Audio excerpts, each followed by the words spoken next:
तो हमारे question series का जो नेक्स्ट चैप्टर है जो यहाँ पे हम कवर करेंगे that is anatomy of plants. पहला क्वेश्चन स्टार्ट करते हैं। 10 क्वेश्चन टोटल यहाँ पे 20 के परफॉर्म हम सॉल्व करने वाले हैं और उसको समझने वाले हैं।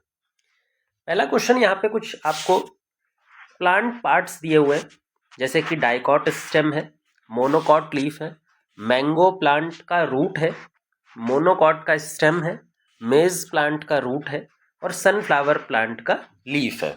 ठीक है, तो ये कुछ एग्जाम्पल्स हैं, कुछ प्लांट के पार्ट्स दिए हुए हैं। अब यहाँ पे 2 क्वेश्चंस आपसे पूछे गए इन्हीं के रिस्पेक्ट में। पहला क्वेश्चन है how many among these lack pericycle. Lack मतलब किन किन के पास में पेरिसाइकल एब्सेंट होती है, पेरिसाइकल जिनके पास में नहीं होती उनका नंबर हमें यहाँ पे लिखना है। सिंपल से हमने टोटल कितने दिए, 1 2 3 4 5 6। इन 6 में से किसके पास पेरिसाइकल नहीं होती। फिर दूसरा क्वेश्चन हमसे पूछा गया है how many among these possess collenchyma. Collenchyma जो फ्लेक्सिबल टिश्यू होता है, जो प्लांट के किसी पार्ट को फ्लेक्सिबिलिटी प्रोवाइड करता है, तो वो कोलेनकाइमेटस टिश्यू कहाँ पर प्रेजेंट है। इनमें से टोटल 6 में से कितनों के पास कोलेनकाइमा प्रेजेंट होगा। ठीक है, हम स्टार्ट करते हैं हमारे फर्स्ट क्वेश्चन से। Black pericycle. अच्छा, पेरिसाइकल होता क्या है पहले तो ये समझ लो यहाँ पे कि पेरिसाइकल होता क्या है। पेरिसाइकल जो प्लांट एनाटॉमी के अंदर पाया जाता है वो एंडोडर्मिस के नीचे पाया जाता है। जब भी पेरिसाइकल मिलेगा तो वो किसके बिलो मिलता है, बिलो बोल दो या बिलो से अच्छा है इनसाइड, क्योंकि हम तो टीएस देखते हैं तो अंदर की तरफ इनसाइड एंडोडर्मिस हमें पेरिसाइकल देखने को मिलता है। जैसे अगर हम एक जर्नल प्लांट स्ट्रक्चर बनाएं तो सबसे बाहर वाली लेयर होती है एपिडर्मिस, तो ये हो गया एपिडर्मिस। एपिडर्मिस के अंदर होता है कॉर्टेक्स। आपको मालूम होगा कॉर्टेक्स की जो सबसे इनर मोस्ट लेयर होती है that is called as endodermis. तो जो कॉर्टेक्स की सबसे अंदर वाली लेयर होती है this is called as endodermis. और एंडोडर्मिस कॉर्टेक्स का ही एक पार्ट है, तो यहां से लेकर यहां तक कॉर्टेक्स मानते हैं पूरा इंक्लूडिंग एंडोडर्मिस। तो ये हो गया हमारा कॉर्टेक्स। कॉर्टेक्स के अंदर जो लेयर ऑफ सेल प्रेजेंट होती है यहाँ पे, ये जो लेयर ऑफ सेल होती है this is called as pericycle. तो यहाँ पे जो लेयर ऑफ सेल होती है एंडोडर्मिस के नीचे that is called as pericycle. अच्छा, पेरिसाइकल उन्हीं सेल में दिखाई देगी जिनके अंदर इस तरह का सेल्स जो हैं अरेंज्ड हो ऐसे सर्कुलर फॉर्म में या फिर ट्रांसवर्स सेक्शन में, अगर वो लेयर्स का फॉर्मेशन कर रहे हो, जिसमें एंडोडर्मिस होना चाहिए, पेरिसाइकल होना चाहिए। अगर इन लेयर्स की फॉर्म में सेल अरेंज्ड हैं किसी प्लांट पार्ट में तभी पेरिसाइकल दिखेगा। ठीक है, और ये जो लेयर्स वाइज अरेंजमेंट है ये कहां पे दिखाई पड़ता है हमें, ये पहली बात तो हमें रूट्स में दिखाई पड़ता है। रूट्स में दिखाई पड़ता है मतलब कि रूट्स के अंदर चाहे मोनोकॉट की रूट हो चाहे हम बात करें डाइकॉट रूट, दोनों के अंदर हमें इस तरह का लेयर वाइज अरेंजमेंट सेल का मिलता है। तो यहाँ पे पेरिसाइकल दोनों में मिलती है, यहाँ पे भी पेरिसाइकल मिलती है, यहाँ पे भी पेरिसाइकल मिलती है। स्टेम की बात करें तो स्टेम में सिर्फ डाइकॉट स्टेम में लेयर अरेंजमेंट मिलता है। मोनोकॉट स्टेम में आपको पता होगा कि एक जर्नल कॉर्टेक्स होता है फैला हुआ, वहां पे कॉर्टेक्स में डिफरेंशिएशन नहीं होता। कॉर्टेक्स में एंडोडर्मिस जर्नल कॉर्टेक्स जैसा कुछ नहीं होता, सिर्फ वो पूरा का पूरा डिस्ट्रीब्यूटेड रहता है और उसके अंदर में वस्कुलर बंडल प्रेजेंट होते हैं। तो मोनोकॉट स्टेम क्योंकि लेयर वाइज अरेंजमेंट नहीं दिखाता तो वहां पे पेरिसाइकल भी प्रेजेंट नहीं होगा, सिर्फ डाइकॉट स्टेम में पेरिसाइकल होता है। लीफ की तो अनाटमी ही अलग तरह की होती है। लीफ में तो सर्कुलर अरेंजमेंट बनता ही नहीं है सेल का, इस तरह का लेयर वाइज अरेंजमेंट नहीं बनता, तो वहां पे लीफ में कभी भी पेरिसाइकल नहीं मिलता। अब जो पेरिसाइकल मिलता है रूट्स के अंदर और डाइकॉट स्टेम में वो कैसा मिलता है वो भी एक बार समझ लेते हैं। अगर हम रूट की बात करें, चाहे वो मोनोकॉट रूट की बात हो या डाइकॉट रूट की बात हो, यहाँ पे एनाटॉमी अगर देखें तो सबसे बाहर है एंडोडर्मिस, एंडोडर्मिस के बाद में आता है कॉर्टेक्स, कॉर्टेक्स के नीचे आता है सबसे नीचे वाली लेयर जो कॉर्टेक्स की होती है, this is called as endodermis. ठीक है, ये कॉर्टेक्स का ही पार्ट होता है, लेकिन सबसे अंदर वाली, नीचे वाली तो नहीं बोलेंगे, अंदर वाली, इस एंडोडर्मिस के अंदर में सुब्रीन डिपोजिशन होता है। आपने ये भी पढ़ा होगा भाई, इसके अंदर में बहुत सारा सुब्रीन डिपोजिशन होता है जो वाटर के मूवमेंट को, आयंस के मूवमेंट को कंट्रोल करता है। इसके नीचे एक लंबे लंबे सेल्स होते हैं जो कि थिक वॉल पैरेन्काइमा से बने होते हैं, जो कुछ लेयर्स थिक होते हैं। मतलब ये एक लेयर हो गई, इसके ऊपर एक और लेयर है इस तरह की,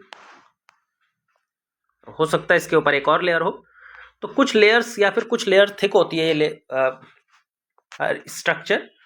और इसी को अपने क्या बुलाते हैं, ये जो लेयर बनी हुई है, this is called as pericycle.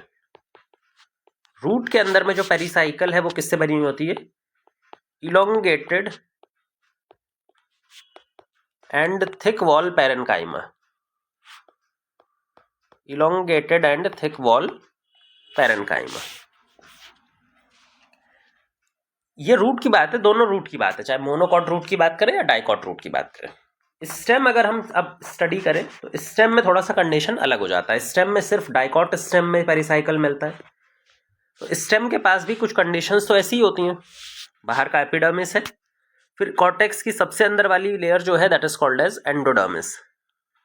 बाहर की साइड तो पूरा कॉर्टेक्स है और कॉर्टेक्स की सबसे अंदर वाली लेयर होती है एंडोडर्मिस। यहां पर एंडोडर्मिस में स्टार्च ग्रेन्यूल्स होते हैं, जिसको इसलिए हम इसको स्टार्च सीथ बोलते हैं। फिर इसके बाद में हमारे प्रेजेंट होता है पेरिसाइकल।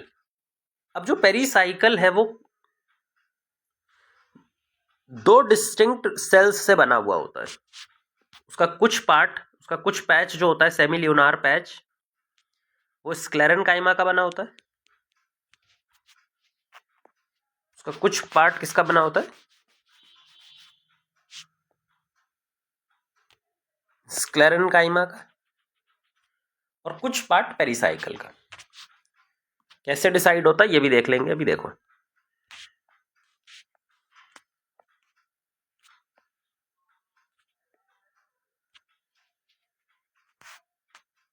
ठीक है, ये जो पूरी लेयर है, ये वाली जो लेयर हमने बनाई है, ये वाली लेयर, ये पूरी पेरिसाइकल है। इस पेरिसाइकल में दो लेयर्स प्रेजेंट हैं, दो तरह के सेल प्रेजेंट हैं। एक है पैरेन्काइमा से बना हुआ लिविंग सेल, और एक है छोटे छोटे सेमी ल्यूनार पैच जो हमने येलो कलर से बनाए हैं। दीज आर सेमी ल्यूनार पैच, ये बने हैं स्क्लेरेनकाइमा के, ये बने हैं स्क्लेरेनकाइमा के। अच्छा, ये स्क्लेरेनकाइमा के क्यों बने हैं, ताकि ये वस्कुलर बंडल को सपोर्ट दे सके। आप ध्यान से देखिए, जो स्क्लेरेनकाइमा का पैच है वो वस्कुलर बंडल के ऊपर साइड है, वस्कुलर बंडल के बाहर साइड पे, वस्कुलर बंडल के बाहर साइड पे, वस्कुलर बंडल के बाहर साइड पे, ताकि वो वस्कुलर बंडल को सपोर्ट दे सके। तो डाइकॉट स्टेम में जो पेरिसाइकल है वो स्क्लेरेनकाइमा का मेन बना होता है, और पैरेन्काइमा में भी उसका कंपोनेंट, कुछ कंपोनेंट पैरेन्काइमा की फॉर्म में प्रेजेंट होता है। ठीक है, तो ये हमने पेरिसाइकल का पूरा स्ट्रक्चर पढ़ लिया। कहाँ कहाँ पे प्रेजेंट होता है वो भी बता दें। तो अब हमें बस वही सर्च करना है। एक तो डाइकॉट स्टेम में पेरिसाइकल होता है, वो सर्च करना है, और रूट चाहे डाइकॉट की हो चाहे मोनोकॉट की हो वो सर्च करना है। लीफ में पेरिसाइकल बनता नहीं है तो उसको काट देंगे। तो यहाँ पे स्टार्ट करते हैं। कितनों में पेरिसाइकल मिलेगा, क्या डाइकॉट स्टेम में मिलेगा, बिल्कुल। तो यहाँ पे मतलब एक में तो मिलेगा। क्या मोनोकॉट लीफ का तो मतलब ही नहीं है, तो यहाँ पे नहीं मिलेगा। मैंगो प्लांट की रूट में तो हमेशा मिलता है, तो दूसरा यहाँ पे भी मिलेगा। क्या मोनोकॉट की स्टेम में मिलता है, मैंने बताया था कि स्टेम में सिर्फ डाइकॉट की मिलता है, मोनोकॉट स्टेम में पेरिसाइकल नहीं मिलता, तो यहाँ पे भी नहीं मिलेगा। मेज की रूट, चाहे मोनोकॉट की रूट हो चाहे डाइकॉट की रूट हो, पेरिसाइकल जरूर मिलता है। मेज एक मोनोकॉट है लेकिन इसके अंदर भी पेरिसाइकल मिलेगा। सनफ्लावर की लीफ, पत्ती में तो कभी भी नहीं होता। तो हमारे पास में तीन ऐसे स्ट्रक्चर्स हैं यहाँ पर गिवन, जिनके अंदर पेरिसाइकल एक्चुअल में दिखाई देगा। दूसरा क्वेश्चन है, हाउ मेनी पोजेस कोलेनकाइमा, है ना। अब कोलेनकाइमा एक सिंपल टिश्यू है, सिंपल परमानेंट टिश्यू, जिसका एक स्पेसिफिक फंक्शन होता है जो किसी प्लांट पार्ट को फ्लेक्सिबिलिटी प्रोवाइड करता है ना। कोलेनकाइमा के बारे में हम यहाँ पे लिख लेते हैं। कोलेनकाइमा के बारे में जो बेसिक चीज़ें आपको याद रखनी है, दैट इज ये 2 पेज हमने ऐड कर लिए। कोलेनकाइमा के बारे में जो हमें बेसिक चीजें पता होनी चाहिए हम पहले उसको बता देते हैं यहाँ पे। कोलेनकाइमा को कई बार हम प्लांट की मसल टिश्यू भी बोलते हैं। मसल टिश्यू इसलिए क्योंकि वो फ्लेक्सिबिलिटी प्रोवाइड करती है। प्लांट्स पार्ट को सपोर्ट देती है, माइल्ड सपोर्ट, बहुत ज्यादा सपोर्ट तो नहीं लेकिन हल्का सपोर्ट और फ्लेक्सिबिलिटी प्रोवाइड करती है। इसी वजह से इसको हम मसल टिश्यू कह करके बुलाते हैं। तो कोलेनकाइमा हर उस जगह पे पाया जाता है जहां पे आपको फ्लेक्सिबिलिटी की जरूरत है, जहां पे प्लांट फ्लेक्सिबल होता है। आपको अगर फ्लेक्सिबिलिटी दिखाई दे तो वहां पे कोलेनकाइमा प्रेजेंट होता है। अच्छा, अगर फ्लेक्सिबिलिटी की बात है तो क्या ये कभी रूट में प्रेजेंट होगा? पहले तो ये बताओ भाई, रूट को फ्लेक्सिबिलिटी की जरूरत होती है या नहीं होती? नहीं होती। रूट तो जमीन में होती है, उसके आसपास तो सॉइल पार्टिकल्स उसको पकड़े हुए रहते हैं, तो वो तो वैसे ही उसको एक्स्ट्रा सपोर्ट दे करके रहते हैं। उसको फ्लेक्सिबिलिटी की जरूरत होती ही नहीं है। अगर वो फ्लेक्सिबल होगा भी तो किसी काम का नहीं है क्योंकि वो जमीन के नीचे है। तो कभी भी किसी भी रूट में, चाहे मोनोकॉट की रूट हो चाहे डाइकॉट की रूट हो, रूट के अंदर कभी भी कोलेनकाइमा नहीं मिलता। तो रूट जितनी भी होंगी उनको माइनस करना है हमें, ठीक है। दूसरी चीज आपको माइनस करनी है, मोनोकॉट और डाइकॉट प्लांट में से मोनोकॉट प्लांट को माइनस कर दीजिए। मोनोकॉट प्लांट के अंदर में कोलेनकाइमस डस्ट टिश्यू नहीं प्रेजेंट होता। तो कोलेनकाइमा होता किस में? सिर्फ डाइकॉट में, और डाइकॉट की रूट को छोड़ना पड़ेगा आपको, ठीक है। मोनोकॉट को तो पहले ही काट दीजिए, उसमें कभी भी नहीं होता। डाइकॉट में होता है, वो भी डाइकॉट में सिर्फ लीफ में और स्टेम में। डाइकॉट में कहां पे होता है? उसकी स्टेम में और उसकी लीफ में। अच्छा, स्टेम डाइकॉट्स की कब फ्लेक्सिबल होती है? अगर आपने देखा हो यंग स्टेम, डाइकॉट की भी यंग स्टेम जब होती है, जैसे मान लो आम का पेड़ है ना, वो बिल्कुल छोटा है, अभी प्लांटलेट की फॉर्म में भी नया प्लांटलेट निकला है, छोटा सा। तो आपने देखा होगा कि जो नया डाइकॉट प्लांटलेट निकलता है वो काफी फ्लेक्सिबल होता है, वो हवा में इधर उधर मूव कर सकता है, हरे कलर का होता है, उधर उधर मूव कर सकता है। तो यंग डाइकॉट स्टेम में पाया जाता है, और लीफ में तो हमेशा पाया जाता है, क्योंकि लीफ का आपने देखा होगा पिटियोल, लीफ में भी पर्टिकुलरली जो पिटियोल पार्ट होता है ना, वो हवा में बेंड कर सकता है इजीली, वो इधर उधर बेंड कर सकता है। क्योंकि वो बेंड कर सकता है, इसका मतलब उसके पास में कोलेनकाइमा प्रेजेंट है। अच्छा, कोलेनकाइमा सिर्फ 2 जगह पे मिलता है, यंग डाइकॉट स्टेम में, सिर्फ यंग फॉर्म में, बाद में नहीं मिलता, और लीफ के पिटियोल में तो हमेशा मिलता है। अब कोलेनकाइमा कहाँ पे प्रेजेंट होता है, क्या उसका स्ट्रक्चर होता है कोलेनकाइमेटस सेल का, ये भी एक बार समझ लो। देखो, कोलेनकाइमा हमेशा जब भी कोलेनकाइमा मिलता है वो हमें मिलता है below epidermis, just below epidermis. जैसे किसी प्लांट पार्ट का ये एपिडर्मल लेयर है, ये एपिडर्मिस है।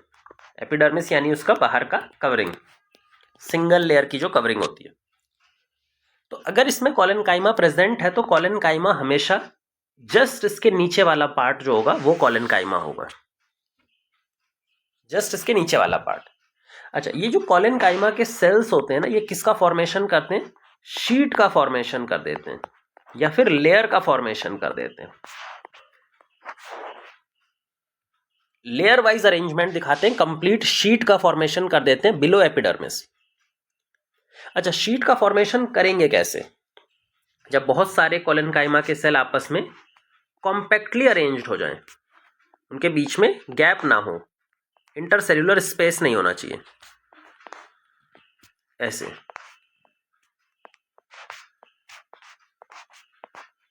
एकदम चिपक चिपक के अरेंज हो जाते हैं ये, ताकि उनके बीच में कोई भी गैप ना रह जाए।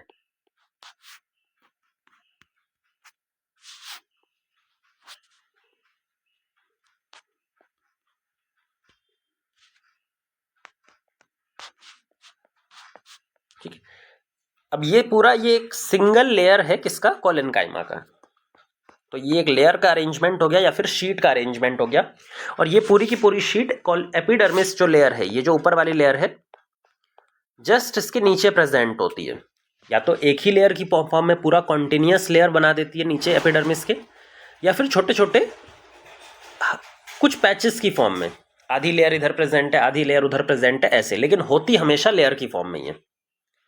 और लेयर क्यों बनता है? क्योंकि उनके बीच में कॉम्पैक्ट अरेंजमेंट है, सेल्स के बीच में जगह नहीं बचती, इंटरसेल्युलर स्पेस नहीं बचता। अच्छा, एक और चीज बनाना, यहाँ पे कॉर्नर पे ना कुछ थिकनिंग कर देना। अभी बताते हैं कि ये क्यों थिकनिंग कर रहे हैं हम, लेकिन यहाँ पे कॉर्नर पे थिकनिंग कर देना। इन सबके कॉर्नर्स पे ऐसे थिकनिंग कर दो।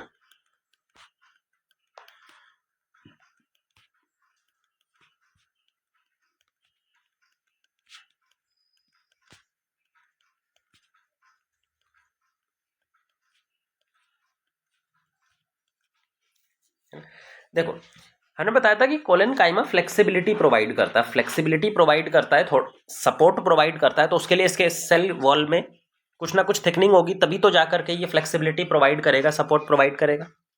तो जो कोलेनकाइमा की सेल वॉल होती है ना, मान लो अगर ये कोलेनकाइमा की एक सेल वॉल है, ये कोलेनकाइमा का सेल है, तो कोलेनकाइमा के सेल में सेल्यूलोज प्लस पेक्टिन की बनी होती है, इस कोलेनकाइमा की सेल वॉल प्लस हेमीसेल्यूलोज। जो नॉर्मल कोई भी प्लांट की सेल वॉल होती है उसी से बनी होती है, सेल्यूलोज पेक्टिन प्लस हेमीसेल्यूलोज, और पतली सी सेल वॉल होती है। लेकिन इनके कॉर्नर्स पे, जो सेल का कॉर्नर है वहां पे डिपोजिशन, या फिर हमें इन तीनों का डिपोजिशन ज्यादा मिलता है। यहां पे अगर हम कॉर्नर्स की बात करें, इन सेल्स के कॉर्नर्स की बात करें, तो यहां पे सेल्यूलोज भी ज्यादा मिलेगा, पेक्टिन भी ज्यादा मिलेगा, और हेमीसेल्यूलोज भी ज्यादा मिलेगा। क्योंकि यहां पे तीनों ज्यादा मिलने वाले हैं, तो इससे क्या होगा कि कॉर्नर्स ज्यादा थिक हो जाते हैं, तो non uniform cell wall thickness मिलती है कोलेनकाइमा में। इसमें भी जो नॉन यूनिफॉर्मिटी के लिए रिस्पॉन्सिबल है, सबसे ज्यादा क्या प्रेजेंट होता है इन थिकनिंग्स में? पेक्टिन। अगर आपसे कोई एक ही पूछ ले कि इन तीनों में से सबसे ज्यादा इन कॉर्नर्स पे क्या प्रेजेंट है, पेक्टिन। अब क्योंकि सेल्यूलोज, पेक्टिन और हेमीसेल्यूलोज प्रेजेंट है, और पेक्टिन जो होता है ना वो फ्लेक्सिबिलिटी प्रोवाइड करता है, इसी वजह से जो कोलेनकाइमा होता है वो फ्लेक्सिबल नेचर का होता है, शीट की फॉर्म में वो एक्सपैंड और ऐसे कर सकता है, तो वो फ्लेक्सिबिलिटी प्रोवाइड करता है।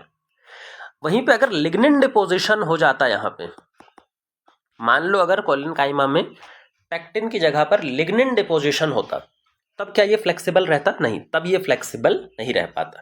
ठीक है, अब क्योंकि इस डिपोजिशन यहाँ पर पेक्टिन का है, सेल्यूलोज का है, हेमीसेल्यूलोज का है, जो इजिली मटेरियल्स का मूवमेंट करवा देते हैं, इसीलिए जो यहाँ पे ये सेल रहेगा वो लिविंग कंडीशन में रहेगा। जो कोलेनकाइमा का सेल होता है उसके ऊपर में पेक्टिन की डिपोजिशन है, पेक्टिन वाटर और खाने को आर पार जाने देता है, यहाँ से किसी भी चीज का मूवमेंट हो सकता है, तो इसीलिए ये वाला सेल कैसा रहेगा, लिविंग कंडीशन में। अगर इस पर लिग्निन की डिपोजिशन होती तो लिग्निन कभी भी पानी को आर पार नहीं जाने देता, तो जिस भी सेल के पास लिग्निन की डिपोजिशन हो जाती है वो डेड हो जाता है। लेकिन कोलेनकाइमा कैसा सेल रहेगा, लिविंग सेल। ठीक है, तो ये हमने कोलेनकाइमा क्या होता है, कहाँ पे प्रेजेंट होता है, किस तरह का अरेंजमेंट होता है, किस तरह की डिपोजिशन होती है और कहाँ कहाँ मिलता है, ये समझ लिया। वापिस आते हैं अपने क्वेश्चन पे, इनमें से कितने कोलेनकाइमा जिनके पास होगा? फिर से स्टार्ट करो भाई। डाइकॉट की स्टेम में होता है, एक ये हो गया, इसको अलग कलर से लिख लेते हैं, 1। मोनोकॉट की लीफ में नहीं, जनरली मोनोकॉट की लीफ में नहीं होता, रूट में तो किसी के भी नहीं होता, चाहे वो मोनोकॉट हो या डाइकॉट। मोनोकॉट की स्टेम में भी नहीं होता, मेज की रूट में तो किसी की भी नहीं होता। सनफ्लावर की लीफ, हाँ सनफ्लावर एक डाइकॉट है, इसकी पत्ती में प्रेजेंट होगा, पिटियोल में पर्टिकुलरली इसके कोलेनकाइमा होता है। तो कितने सेल स्ट्रक्चर्स हैं जिनके पास ये है, दैट इज 2 स्ट्रक्चर्स के पास में कोलेनकाइमा प्रेजेंट है। अब हम नेक्स्ट क्वेश्चन पे चलते हैं, सेकंड क्वेश्चन पे। पहले क्वेश्चन से थोड़ा सा टाइम इसलिए लगा क्योंकि हमने सारा जो एनाटॉमी था उसको रिवाइज कर लिया। अब जैसे जैसे हम आगे क्वेश्चन करते जाएंगे तो एनाटॉमी और अच्छे से रिवाइज होती जाएगी, तो बार बार हमें वो सारी चीज़ें दोबारा बनाने की या दोबारा पढ़ने की जरूरत नहीं पड़ेगी, हम सीधा क्वेश्चन पे भी चलेंगे। कुछ एग्जांपल्स दिए हुए, पहले मैं एग्जांपल पढ़ देता हूँ। Epidermis of young sunflower stem, दूसरा है एंडोडर्मिस ऑफ मेज का रूट, तीसरा है एपिडर्मिस ऑफ मोनोकॉट का leaf, pith of dicot root, medullary rays और pith rays of dicot stem, hypodermis of monocot stem, petiole of dicot leaf and starch sheath cells of dicot stem. यहाँ पे पहले 3 question आपसे पूछे गए, 4 पूछे गए इन सबसे related. How many among the given cell have lignin deposition, ये थोड़ा सा आपकी बार याद रखना है आपको। कितने सेल हैं जिनके पास में क्या है, लिग्निन डिपोजिशन। दूसरा क्वेश्चन है how many among the following possess chloroplast, इसमें से कितने ऐसे हैं जिनके पास में क्लोरोप्लास्ट प्रेजेंट है। तीसरा क्वेश्चन पूछा गया है how many among the given show compact arrangement of cell. अच्छा, कॉम्पैक्ट अरेंजमेंट ऑफ सेल का मतलब क्या होता है, जब सेल एक दूसरे से बहुत ही चिपके चिपके प्रेजेंट हो, उनके बीच में गैप ना हो, उनके बीच में कोई स्पेस ना हो, तो उसको बोलते हैं कॉम्पैक्ट अरेंजमेंट, जहां पे इंटर सेल्यूलर स्पेस या 2 सेल के बीच में कोई भी स्पेस डेवलप ना करे। तो ऐसा अरेंजमेंट कितने स्ट्रक्चर्स में हमें दिखाई पड़ता है।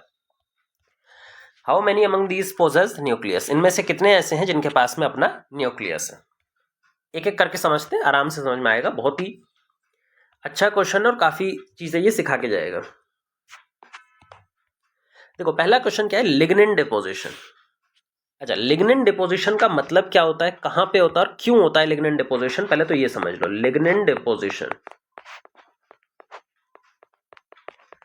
लिग्निन जो है ना, this is a water impermeable substance. किसी भी सेल में अगर लिग्निन का डिपोजिशन हो जाता है तो उस सेल के आसपास वाटर का ट्रांसपोर्ट नहीं हो पाता। मान लो ये एक सेल है और इसकी वॉल में लिग्निन डिपोजिशन हो जाए ऐसे, अगर इसकी वॉल में लिग्निन डिपोजिशन हो गया तो यहां से ना तो वाटर अंदर आ सकता है ना वाटर बाहर जा सकता है, जिससे क्या होगा कि इसका जो अंदर वाला प्रोटोप्लाज्म था, जो इसका साइटोप्लाज्म न्यूक्लियस था, वो सारा डेड हो जाएगा थोड़ी देर में, क्योंकि मटेरियल्स का एक्सचेंज तो अब हो नहीं सकता लिग्निन डिपोजिशन के बाद में, तो वो डेड हो जाता है। अच्छा, इस डेड सेल का फिर प्लांट में काम क्या है, इस डेड सेल का सिंपल सा काम होता है सपोर्ट देना, क्योंकि इसकी सेल वॉल बहुत ही थिक हो गई है। ये जो इसकी सेल वॉल है, अगर आप ध्यान से देखो तो लिग्निन की वजह से काफी थिक हो गई है, और लिग्निन काफी स्ट्रांग मटेरियल होता है जो सपोर्ट प्रोवाइड करने के लिए जाना जाता है। तो ये वाला सेल क्या प्रोवाइड करेगा प्लांट में, सपोर्ट प्रोवाइड करेगा। तो प्लांट का कोई सा भी स्ट्रक्चर जहां पे सपोर्ट प्रोवाइड करने की जरूरत पड़ती हो, वहां पे लिग्निन डिपोजिशन उसकी सेल में दिखाई पड़ता है, जिसका सबसे कॉमन एग्जांपल है स्क्लेरेनकाइमा के सेल्स। अगर इसका सबसे अच्छा एग्जांपल देखें तो स्क्लेरेनकाइमा के जो सेल्स होते हैं उनके अंदर लिग्निन डिपोजिशन देखने को मिलती है, क्योंकि यहाँ पे लिग्निन डिपोजिशन है तो ये डेड स्टेट में होंगे, इनका प्रोटोप्लाज्म खत्म हो जाएगा, डेड हो जाएगा, और इनका एक ही काम है सपोर्ट प्रोवाइड करना। इसीलिए हम स्क्लेरेनकाइमा को डेड सपोर्टिव टिश्यू बोलते हैं। डेड होता है और क्या प्रोवाइड करता है, सपोर्ट प्रोवाइड करता है। और क्योंकि ये डेड है, मेन सपोर्ट है, तो इसलिए इसको मेन सपोर्टिव टिश्यू भी बोलते हैं। मेन सपोर्टिव टिश्यू, सपोर्ट तो कोलिनकाइमा भी प्रोड्यूस कर रहा था, प्रोवाइड कर रहा था, लेकिन उसका जो सपोर्ट था वो उतना स्ट्रांग नहीं था, वो सिर्फ फ्लेक्सिबिलिटी या फिर थोड़ा सा बैलेंस प्रोवाइड करता है। जो मेन सपोर्टिव टिश्यू है दैट इज स्क्लेरेनकाइमा।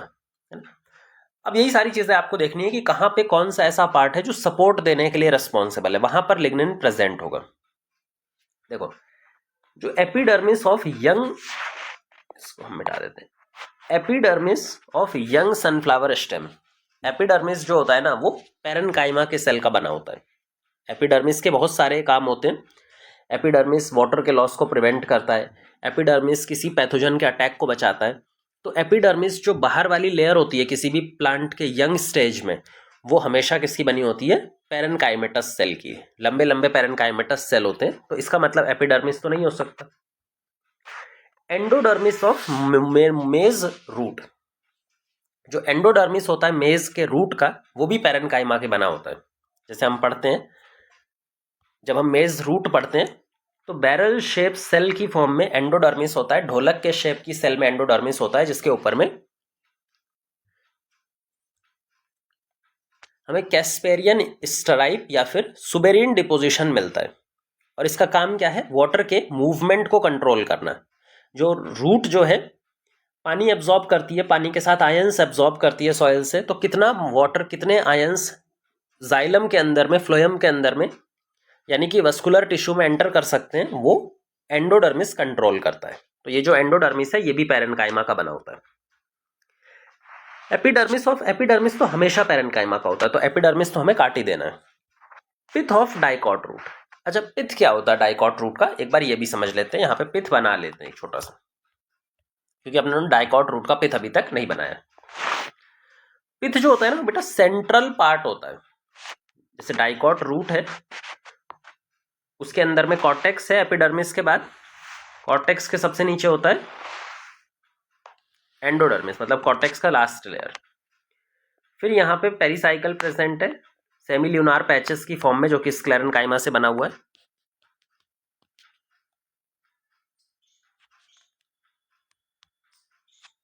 ना। फिर यहाँ पे वस्कुलर बंडल प्रेजेंट होता है, जाइलम फ्लोएम प्रेजेंट होता है।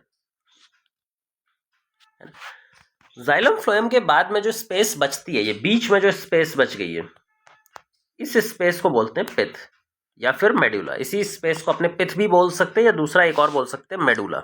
बीच का स्पेस, पिथ और मेडुला। ये जो पिथ और मेड्यूला है, यहाँ पे लिविंग सेल प्रेजेंट होते हैं, पैरेन्काइमा के सेल प्रेजेंट होते हैं। और ये जो पैरेन्काइमा के सेल हैं वो लूज अरेंजमेंट दिखाते हैं, मतलब वो लूजली अरेंज्ड है, उनके बीच में गैप प्रेजेंट है। देखो यहाँ पे हमने सेल को चिपका के नहीं बनाया है, लूज लूज बनाया है, तो यहाँ पे पिथ और मेड्यूला प्रेजेंट होता है। जो पिथ के सेल्स होते हैं वो वस्कुलर बंडल के बीच बीच में भी जाते हैं, इस तरह से वो वस्कुलर बंडल के बीच बीच में भी जो स्पेस बचती है वहां भी जाते हैं। तो इनको क्या बोलते हैं? इनको बोलते हैं पिथ रेज या फिर मेडुलरी रेज।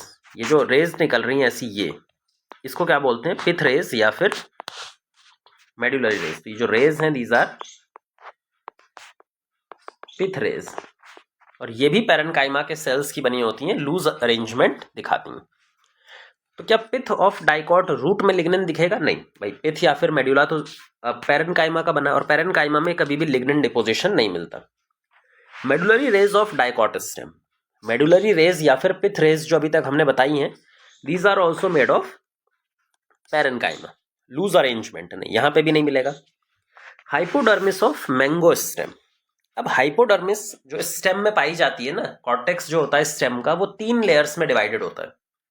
सबसे बाहर वाली लेयर जो होती है वो जस्ट एपिडर्मिस के नीचे वाली, उसको बोलते हैं हाइपोडर्मिस। जैसे मान लो ये एपिडर्मिस है, तो एपिडर्मिस के जस्ट नीचे वाली जो लेयर होती है कॉर्टेक्स की, उसको बोलते हैं हाइपोडर्मिस।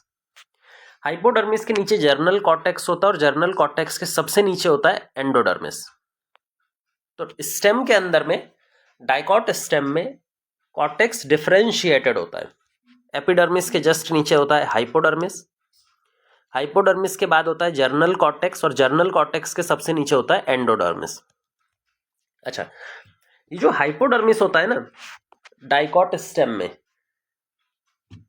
ये बना होता है कोलेनकाइमा के सेल का, क्योंकि इसको फ्लेक्सिबिलिटी प्रोवाइड करनी है। जैसा हमने बताया था कि भाई डाइकॉट की यंग स्टेम में फ्लेक्सिबिलिटी होती है, और वो फ्लेक्सिबिलिटी किसकी वजह से होती है? कोलेनकाइमा सेल की वजह से। तो जो हाइपोडर्मिस होता है मैंगो स्टेम का, यंग मैंगो स्टेम का, वो कोलेनकाइमा का बना होता है, स्क्लेरेन्काइमा का नहीं बना होता। और कोलेनकाइमा के अंदर में पेक्टिन की डिपोजिशन मिलती है, लिग्निन की डिपोजिशन नहीं मिलती। पिटियोल ऑफ डाइकॉट लीफ, बिल्कुल पिटियोल में जो डाइकॉट लीफ का पिटियोल है वहां पे वहां पे स्क्लेरेन्काइमा के सेल नहीं मिलते, कोलेनकाइमा के सेल मिलते हैं। और कोलेनकाइमा के सेल में लिग्निन डिपोजिशन नहीं होता, पेक्टिन डिपोजिशन होता है। Starch sheath cell of dicot stem, ये भी लिविंग सेल है। ये एंडोडर्मिस जो होता है डाइकॉट स्टेम का, उसी को हम स्टार्च शीट बोलते हैं, क्योंकि एंडोडर्मिस जो डाइकॉट के स्टेम का एंडोडर्मिस होता है, उसके पास में स्टार्च ग्रेन्यूल्स प्रेजेंट होते हैं, और बहुत सारे स्टार्च ग्रेन्यूल्स होने की वजह से इसको हम स्टार्च शीट कह करके बुलाते हैं। तो मतलब ये भी लिविंग सेल है, पैरेन्काइमा का सेल है, इसके पास भी नहीं होगा। तो सारे पैरेन्काइमा के सेल, कोलेनकाइमा के सेल हमने काट दिए, बचना क्या चाहिए था? सिर्फ स्क्लेरेन्काइमा के सेल। तो वो सिर्फ एक ही जगह पर प्रेजेंट है, कहाँ पे प्रेजेंट है? एपिडर्मिस, एंडोडर्मिस, सॉरी, एक भी जगह पे प्रेजेंट नहीं है। तो ऐसी कोई सी जगह यहाँ पे जो गिवन एग्जाम्पल है वहां पे नहीं दी हुई है जिसमें लिग्नेंट डिपोजिशन एक्सपेक्ट किया जाए। दूसरा क्वेश्चन है how many of the given possess chloroplast.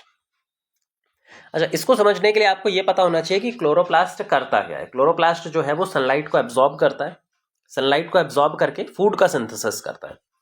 अगर वो सनलाइट को एब्जॉर्ब करके फूड का सिंथेसिस कर रहा है तो वो किसी ऐसी जगह पर प्रेजेंट होगा जो सनलाइट के कांटेक्ट में हो। अब सनलाइट के कांटेक्ट में प्लांट का कौन सा पार्ट होता है? या तो प्लांट का एपिडर्मिस होता है या उसका हाइपोडर्मिस होता है। और लीफ के सेल, लीफ तो चपटी होती है, लीफ तो आपने देखा होगा भाई फ्लैट होती है, तो लीफ का तो पूरा का पूरा एरिया सनलाइट के कांटेक्ट में होता है। तो लीफ का तो छोड़ देते हैं, लेकिन अगर स्टेम और रूट की बात करें, रूट तो कभी भी कांटेक्ट में होती नहीं है सनलाइट के, तो रूट को भी हटा दीजिए। और मीजोफिल 100% सनलाइट के कांटेक्ट में होती है और रूट जो होती है वो 0% सनलाइट के कांटेक्ट में होती है। बात आती है स्टेम की। स्टेम के अंदर में सारा पोर्शन सनलाइट के कांटेक्ट में नहीं होता। स्टेम में सिर्फ और सिर्फ जो एपिडर्मिस पार्ट होता है वो सनलाइट के कांटेक्ट में होता है, और दूसरा जो हाइपोडर्मिस होता है वो सनलाइट के कांटेक्ट में होता है। जो एपिडर्मिस के जस्ट नीचे वाला कॉर्टेक्स का पार्ट होता है ना, उसको बोलते हैं हाइपोडर्मिस। तो यही दोनों सिर्फ सनलाइट के कांटेक्ट में मिलते हैं। मजेदार बात यह है कि एपिडर्मिस के अंदर कभी भी क्लोरोप्लास्ट नहीं मिलता। एपिडर्मिस के किसी भी सेल में क्लोरोप्लास्ट नहीं मिलता, चाहे वो लीफ का भी एपिडर्मिस हो, एपिडर्मिस में नहीं मिलता। एपिडर्मिस के अंदर में सिर्फ कुछ स्पेसिफिक सेल होते हैं जो लीफ में पाए जाते हैं, जिनको हम बोलते हैं guard cell.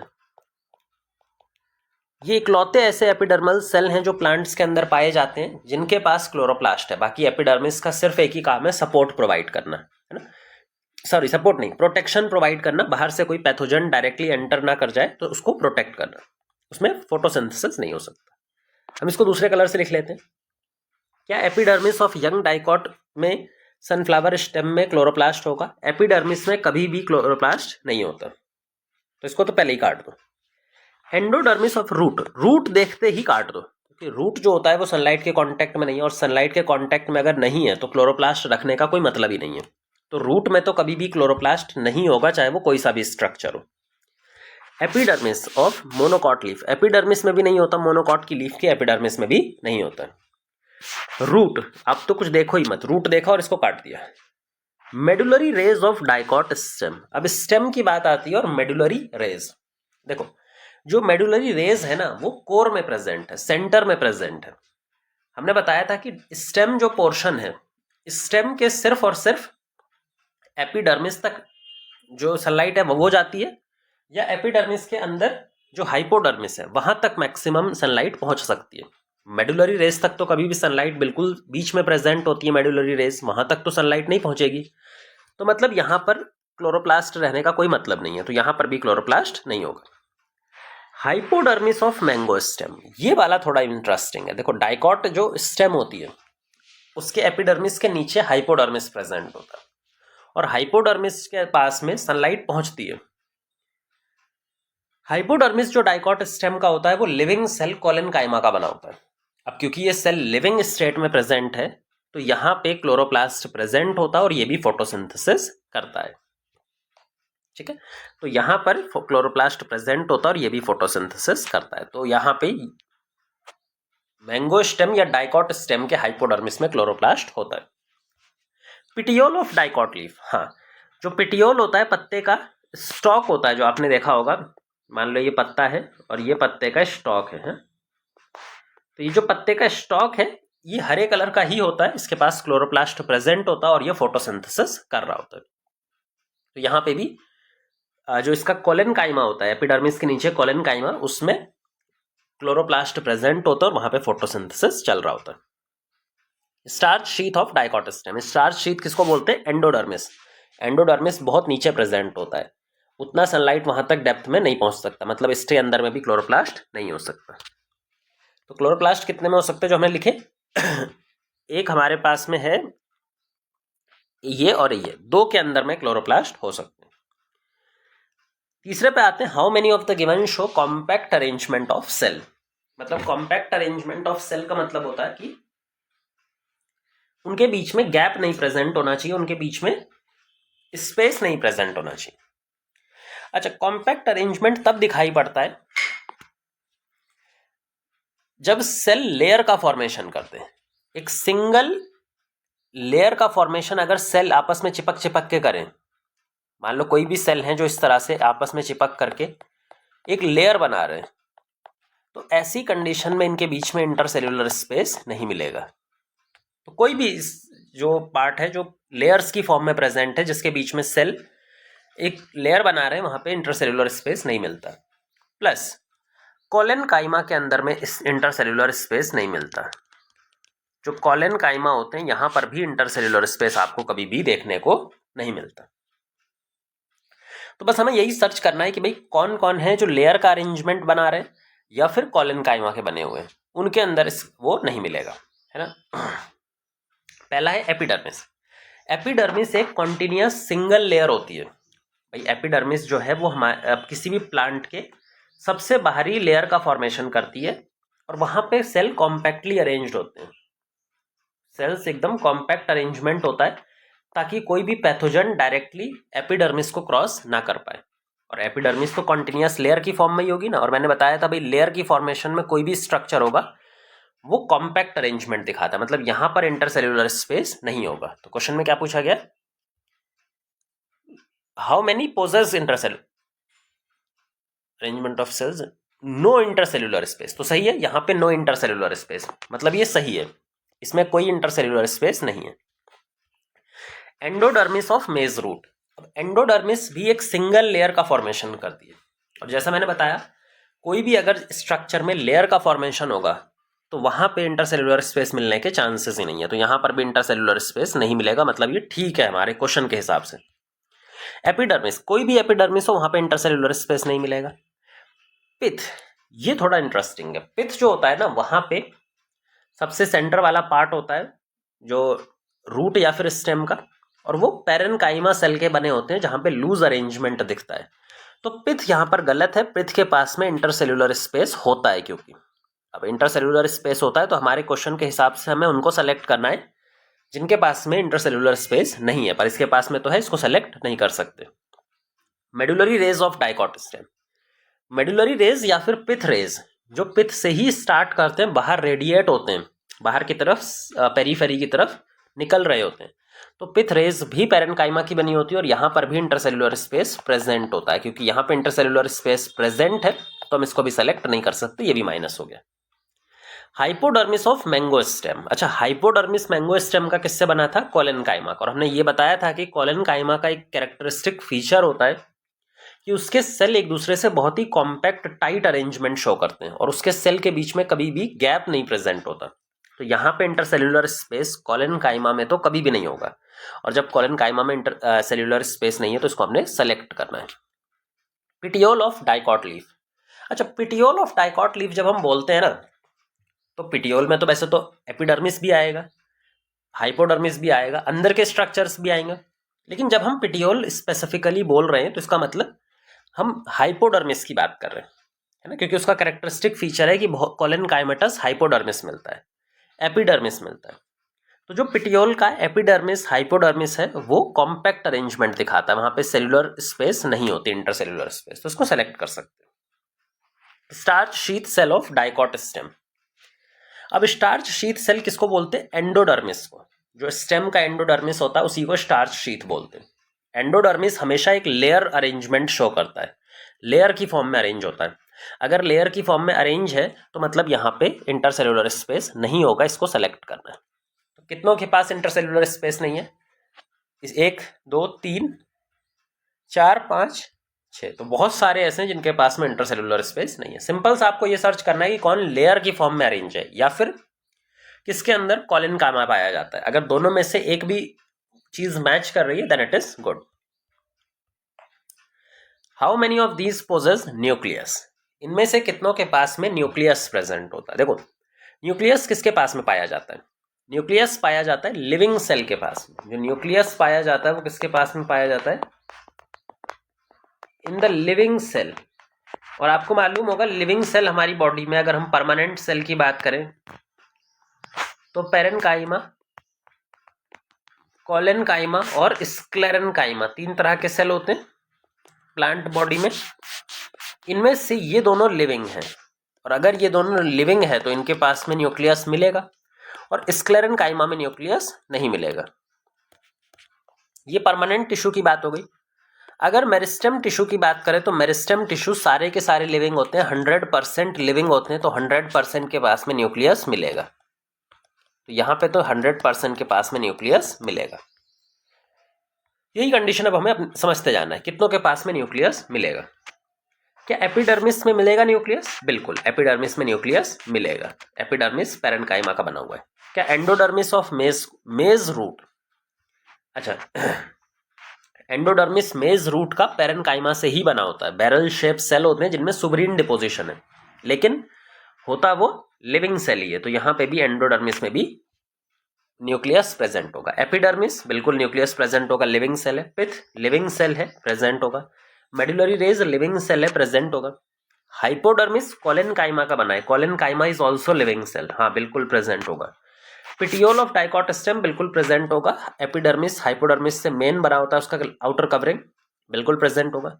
Starch sheath cell of dicot stem यहाँ पे भी प्रेजेंट होगा, पेरेन्काइमा का बना हुआ है। जो साइटोप्लाज्म है वहां पे स्टार्च ग्रेन्यूल्स है, इसी वजह से स्टार्च शीथ बोलते हैं, तो यहाँ पे भी प्रेजेंट होगा। मतलब जितने भी दिए 8 के 8 सब में न्यूक्लियस होगा। नेक्स्ट क्वेश्चन पे स्टार्ट करते हैं, थर्ड क्वेश्चन पे। तो यहाँ पे अब नेक्स्ट क्वेश्चन, थर्ड क्वेश्चन की बात करते हैं। थर्ड क्वेश्चन में पूछा जा रहा है कि यहाँ पे लिविंग सेल यानी जिनके अंदर प्रोटोप्लाज्म इंटैक्ट रहता है, जिनका प्रोटोप्लाज्म न्यूक्लियस सब कुछ इंटैक्ट रहता है, वो हमें किसके अंदर दिखाई पड़ते हैं? जो दिए हुए हैं इनमें से कितनों में लिविंग सेल दिखाई पड़ते हैं? तो क्या क्या दिया हुआ है? पहला है डाइकॉट स्टेम का पेरिसाइकल, मोनोकॉट स्टेम का हाइपोडर्मिस, मोनोकॉट रूट का कंजक्टिव टिश्यू, डाइकॉट स्टेम का medullary rays, vascular cambium secondary meristem जो होता है, प्राइमरी जाइलम का भी वेसल एलिमेंट। जाइलम जो होता है वो 4 एलिमेंट्स से मिलकर के बनता है, ट्रेकीड, वेसल, फाइबर एंड पेरेन्काइमा। तो उसमें से वेसल एलिमेंट की बात कर रही है। फ्लोएम पेरेन्काइमा ऑफ मेज स्टेम और एंडोडर्मिस ऑफ मोनोकॉट लीफ। ठीक है, एक एक करके इनको समझते हैं। सबसे पहले बात करते हैं डाइकॉट स्टेम का पेरिसाइकल। डाइकॉट स्टेम का जो पेरिसाइकल होता है वो स्क्लेरेन्काइमा का बना होता है। वो स्क्लेरेन्काइमा के पैचेस की फॉर्म में प्रेजेंट होता है। तो यहाँ पे डाइकॉट स्टेम में जो मेजर पार्ट होता है वो स्क्लेरेन्काइमा का होता है।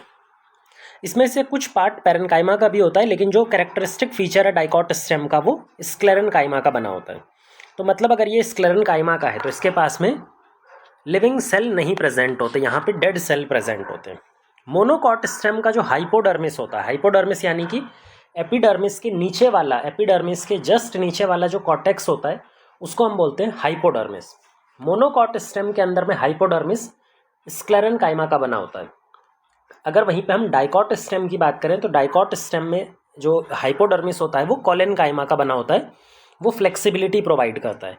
लेकिन जो मोनोकॉट स्टेम होती है वहाँ पे हाइपोडर्मिस का काम होता है रिजिडिटी प्रोवाइड करना, सपोर्ट प्रोवाइड करना। तो यहाँ पे ये स्क्लेरेन्काइमा के सेल का बना है, मतलब ये लिविंग नहीं होता, ये भी लिविंग नहीं होता। अब आते हैं मोनोकॉट रूट के कंजंक्टिव टिश्यू पर। अब कंजंक्टिव टिश्यू रूट का होता क्या है वो समझ लो पहले तो। जब हम मोनोकॉट रूट बनाते हैं, तो एंडोडर्मिस बनाते हैं, है ना, एंडोडर्मिस बनाते हैं। और एंडोडर्मिस के अंदर में मल्टीपल लेयर्स की फॉर्म में पेरिसाइकल, मल्टीपल लेयर्स की फॉर्म में ये हमने पेरिसाइकल बना दिया, जो कि थिक वॉल पेरेन्काइमा की बनी होती है। अच्छा, इस पेरिसाइकल के अंदर में वस्कुलर बंडल्स प्रेजेंट होते हैं। जो वस्कुलर बंडल का अरेंजमेंट होता है रूट्स में वो रेडियल टाइप का होता है, कुछ इस टाइप का दिखाई पड़ता है।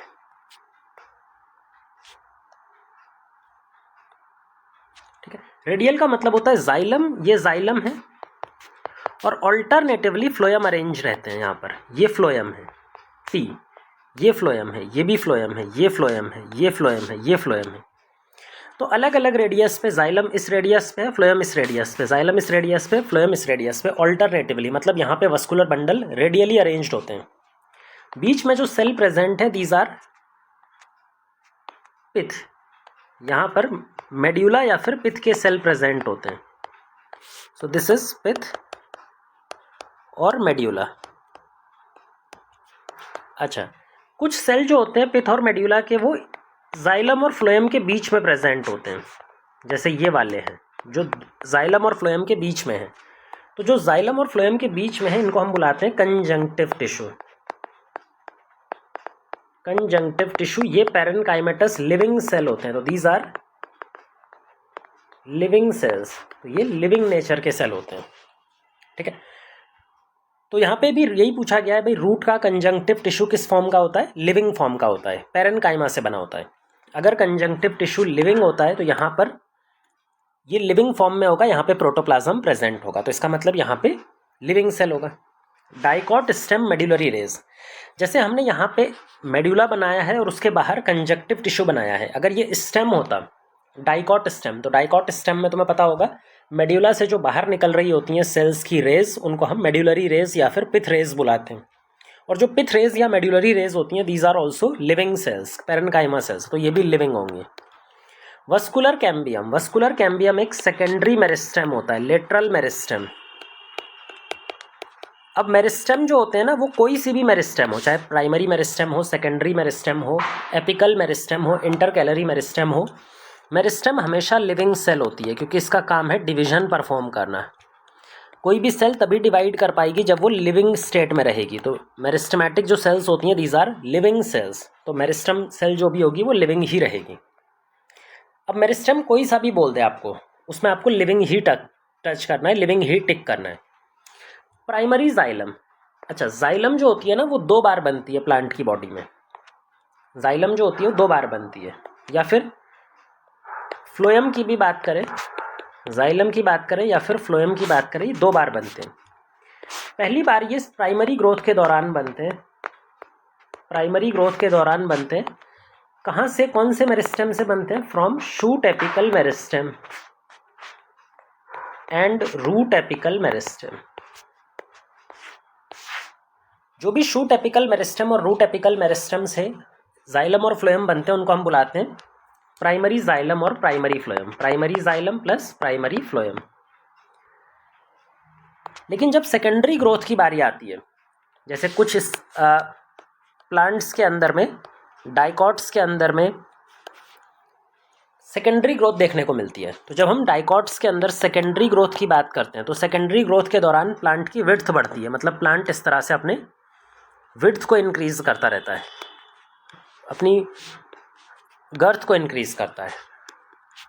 तो जब गर्थ इंक्रीज होगी तो यहाँ पे नए जाइलम और फ्लोएम बनेंगे। नए जाइलम और फ्लोएम बनाने का काम करता है एक लेटरल मेरिस्टेम, इस तरह का सिलेंड्रिकल मेरिस्टेम, जो बाहर भी नए सेल बनाता है और अंदर भी नए सेल बनाता है। इस मेरिस्टेम को अपने बोलते हैं कैम्बियम, है ना। और जो कैम्बियम जाइलम और फ्लोएम बनाती है उसका स्पेसिफिकली नाम होता है वस्कुलर कैम्बियम,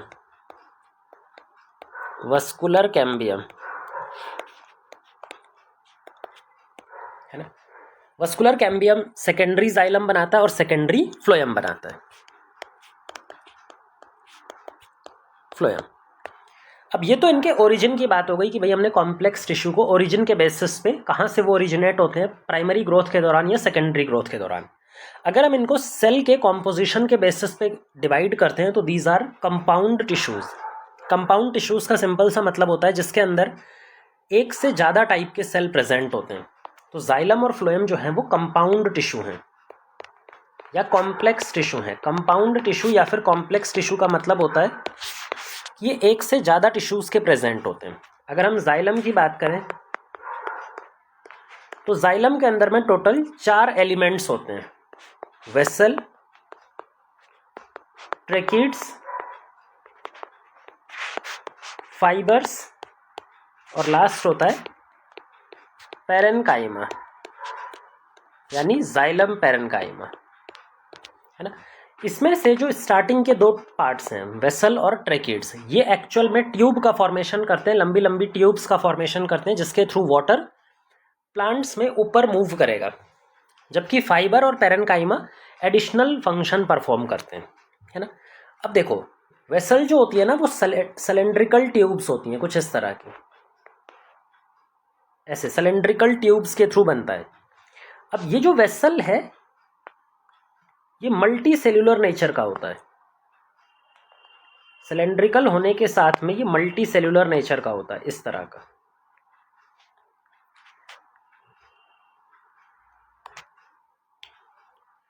जो इनकी रेडियल वॉल्स होती हैं यहाँ पे लिग्निन डिपॉजिट होता है इस तरह से, ये लिग्निन डिपॉजिट है, ये लिग्निन डिपॉजिट है। अच्छा लिग्निन आपको पता होगा जब भी डिपॉजिट होता है किसी सेल में तो वो सेल जो होता है वो डेड हो जाता है, मतलब इसका प्रोटोप्लास्ट खाली होगा, ये जो होगा डेड सेल होगा, ये अंदर खोखला होता है, अंदर से कुछ नहीं होता। लिग्निन की खास बात होती है कि जब भी लिग्निन डिपॉजिट होता है तो ये कुछ रीजन छोड़ देता है जिसको बोलते हैं पिट्स, जहाँ पे लिग्निन कम डिपॉजिट है और कम डिपॉजिट होने की वजह से यहाँ से वाटर स्लोली बाहर की तरफ मूव कर सकता है। तो यहाँ पे पिट्स होती हैं रेडियल वॉल्स में। ये जो एक सिंगल एलिमेंट है, ये जो एक सिंगल एलिमेंट है इसको हम बोलते हैं वेसल एलिमेंट, वेसल एलिमेंट्स। और जब बहुत सारे वेसल एलिमेंट्स लगातार जुड़ जाते हैं तो ये जो कंप्लीट ट्यूब बनती है इसको हम बोलते हैं वेसल।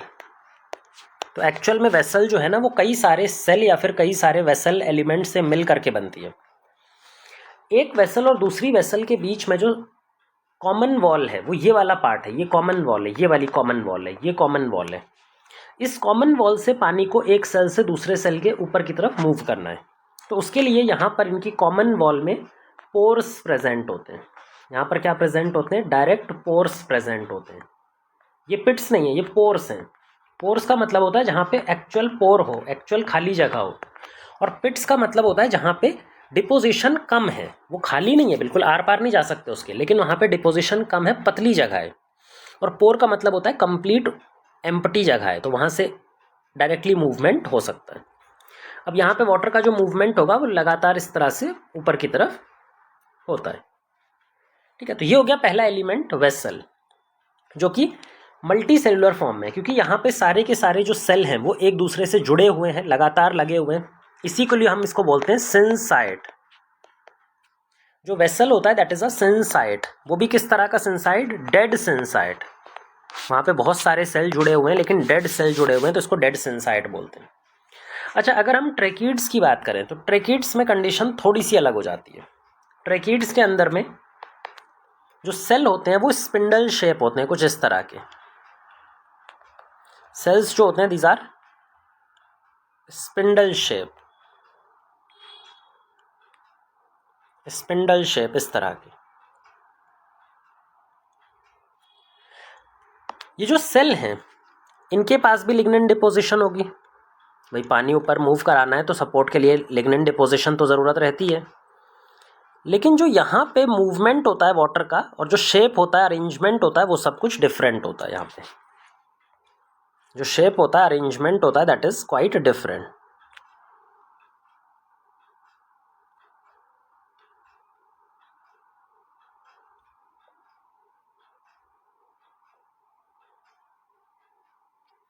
ठीक है, इसके पास भी लिग्निन डिपोजिशन है। ये जो हमने यहाँ पर देख रहे हैं दिस इज लिग्निन डिपोजिशन, और लिग्निन डिपोजिशन होने की वजह से ये भी डेड सेल होते हैं, ये भी अंदर से खोखले होते हैं, these are also dead. Dead होने के साथ में कुछ पिट्स प्रेजेंट होते हैं जहाँ पे डिपोजिशन कम है, पतली वॉल है जिसको बोलते हैं पिट्स। अगर इनके शेप को देखें तो ये किस शेप के होते हैं? स्पिंडल शेप के। ये स्पिंडल शेप के होते हैं और ये यूनिसेल्यूलर होते हैं। These are actually unicellular. Unicellular मतलब अगर हम ट्रेकिड की बात करें तो हम एक ट्रेकिड किसको बोलते हैं? This is a tracheid, this is another tracheid, उसके ऊपर अनदर ट्रेकिड। तो वेसल हम पूरे इसको वेसल बोल रहे थे, पूरा का पूरा ये वेसल था, लेकिन यहाँ पे इंडिविजुअल एलिमेंट्स एक एक ट्रेकिड सेल है, मतलब ये यूनिसेल्यूलर नेचर का होता है। जो पानी का मूवमेंट होता है एक ट्रेकिड से दूसरे ट्रेकिड में, वो भी फर्क होता है। इसके पास में लेटरल पिट्स, साइड में तो पिट्स होती ही हैं, लेकिन जो इनकी कॉमन वॉल होती है, मान लो ये जो इनकी कॉमन वॉल है, यहाँ से भी वाटर कैसे मूव करता है? यहाँ से भी वाटर इनकी कॉमन पिट्स, ये जो कॉमन पिट्स हैं इसके थ्रू, ये जो कॉमन पिट्स हैं इस कॉमन पिट के थ्रू मूव करेगा। ये जो कॉमन पिट्स हैं इस कॉमन पिट्स के थ्रू मूव करता है। अगर हम बात करें वेसल में, तो वेसल में पानी का मूवमेंट एक एलिमेंट से दूसरे एलिमेंट में पोर्स के थ्रू हो रहा था, लेकिन यहाँ पे कॉमन वॉल में पिट्स होती हैं जिसके थ्रू होता है। क्योंकि यहाँ पे पिट्स प्रेजेंट है, पोर नहीं है, तो यहाँ पे वाटर का मूवमेंट स्लाइटली स्लोअर साइड पे होता है ना। तो ये हो गया हमारा वेसल और ट्रेकिड का काम।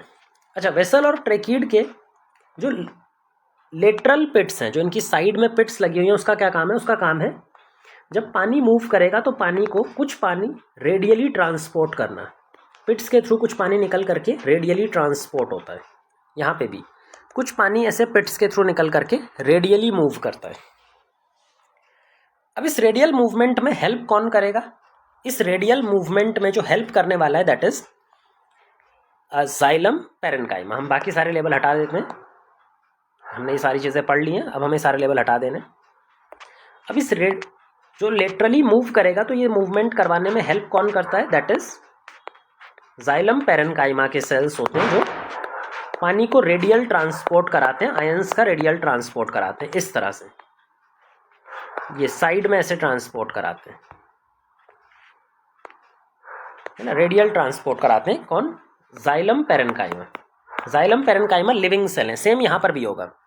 यहाँ पे जाइलम पैरेन्काइमा के सेल हैं जो रेडियल ट्रांसपोर्ट कराएंगे।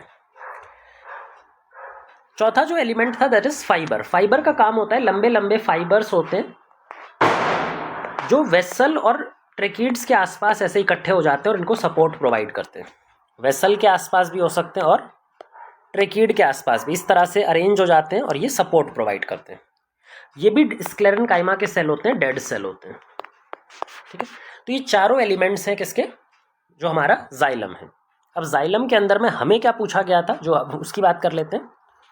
प्राइमरी जाइलम, चाहे प्राइमरी जाइलम हो या सेकेंडरी जाइलम, 4 एलिमेंट्स बनते हैं। उसमें से जो वेसल है, वेसल डेड एलिमेंट है। जैसे हमने यहाँ पे बताया था, वेसल को वाटर कंडक्ट करना है। वाटर तभी अच्छे से कंडक्ट हो पाएगा जब सेल अंदर से खोखला होगा, खाली होगा। तो ये जो वेसल होता है that is a dead cell. यहाँ पर प्रोटोप्लाज्म आपको नहीं दिखेगा, तो यहाँ पे हम इसको काट देंगे। यहाँ पे प्रोटोप्लाज्म नहीं दिखेगा, सॉरी ऊपर वाला काट दें। ये प्रोटोप्लाज्म नहीं दिखेगा।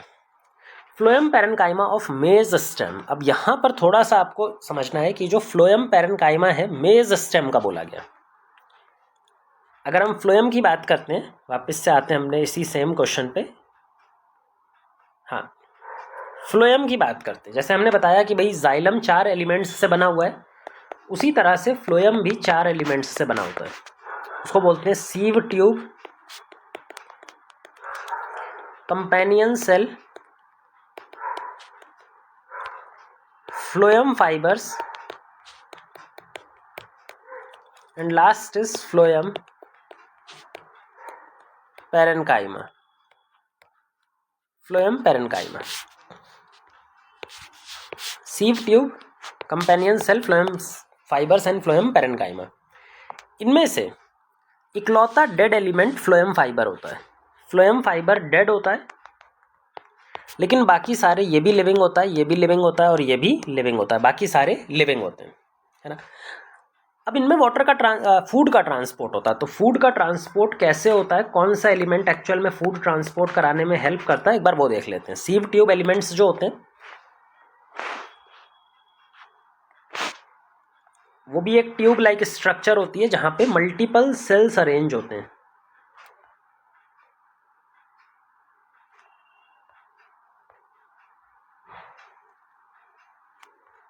है ना।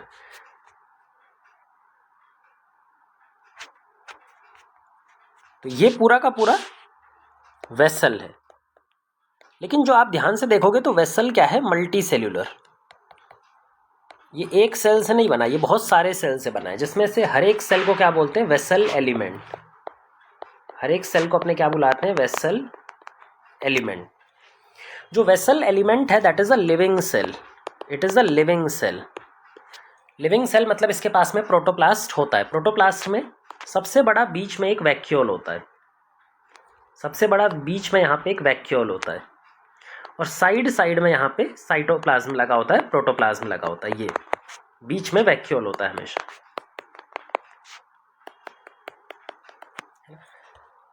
जो दोनों सेल आपस में जुड़े हुए हैं वो किसके थ्रू जुड़े हुए हैं? Perforated oblique septa. ये यहाँ पे पोर्स प्रेजेंट होते हैं, दीज आर पोर्स या परफोरेशंस, है ना। तो ये जो सेप्टा है, ये जो सेपरेशन है दो सेल के बीच में, this is called as oblique septa, तिरछा सेप्टा। ये सीधा नहीं है, इसको आपको तिरछा बनाना है, तिरछे का मतलब होता है ऑब्लीग सेप्टा। इस ऑब्लीग सेप्टा से दोनों सेल, वेसल के एलिमेंट्स, अलग अलग एलिमेंट्स एक दूसरे से सेपरेटेड होते हैं। इन ऑब्लीग सेप्टा में बहुत सारे परफोरेशंस या फिर पोर्स प्रेजेंट होते हैं। यहाँ पे क्या प्रेजेंट होते हैं? पोर्स। इसको बोलते हैं ऑब्लीग परफोरेटेड सेप्टा, जिसके थ्रू जो फूड है वो एक सेल से दूसरे सेल में आराम से मूव करता जाएगा। ऐसे याद रखना, वेसल एलिमेंट्स के ऊपर में कोई लिग्निन डिपोजिशन नहीं है। अगर लिग्निन डिपोजिशन नहीं है तो ये सेल कैसा होगा? लिविंग। यहाँ पर प्रोटोप्लाज्म दिखाई देगा मैच्योर स्टेज में, और ये लिविंग होता है। लेकिन इनके प्रोटोप्लाज्म में एक प्रॉब्लम है कि जब ये वेसल एलिमेंट यंग था तो इसके पास में एक न्यूक्लियस प्रेजेंट हुआ करता था, बड़ा सा न्यूक्लियस। लेकिन जब ये मैच्योर होता है, जब ये मैच्योर होकर के सीव ट्यूब एलिमेंट बना देता है मैच्योर फॉर्म में, तो उस टाइम पे इसके न्यूक्लियस की ज़रूरत नहीं होती। भाई न्यूक्लियस तो बड़ा सा ऑर्गेनेल है जो फूड के ट्रांसपोर्ट को हैंडल करेगा। तो ये क्या करता है? अपना न्यूक्लियस डीजनरेट कर देता है। मैच्योर स्टेट में यहाँ पे न्यूक्लियस दिखाई नहीं पड़ता, मतलब ये ई न्यूक्लिएटेड होता है। ये मैच्योरेशन के दौरान अपना न्यूक्लियस डिसॉल्व कर देता है। अगर इसके पास में खुद का न्यूक्लियस है ही नहीं तो ये अपने अंदर में टर्जिडिटी को कैसे मेंटेन करेगा, अपने फंक्शंस को कैसे रेगुलेट करेगा, ट्रांसपोर्टेशन फंक्शंस को कंट्रोल कैसे करेगा? तो इसके फंक्शन को कंट्रोल करने के लिए इसके साथ जुड़ा रहता है एक सिस्टर सेल, जिसको बोलते हैं कंपेनियन सेल। इसके साथ ऐसे लॉन्गिट्यूडनली लंबे लंबे सेल लगे होते हैं जिसको बोलते हैं कंपेनियन सेल। कंपेनियन सेल और सीव सेल या जो सीव एलिमेंट्स हैं, ये एक कॉमन सेल के ओरिजिन है। प्रिकर्सर एक कॉमन सेल होता है जो डिवाइड करके ये कंपेनियन सेल का भी फॉर्मेशन करता है, और सीव वेसल एलिमेंट या वेसल सेल का भी फॉर्मेशन करता है, ट्यूब सेल का भी फॉर्मेशन कर रहा होता है। इसीलिए हम कंपेनियन सेल को क्या बोलते हैं? इसका सिस्टर सेल। जो कंपेनियन सेल है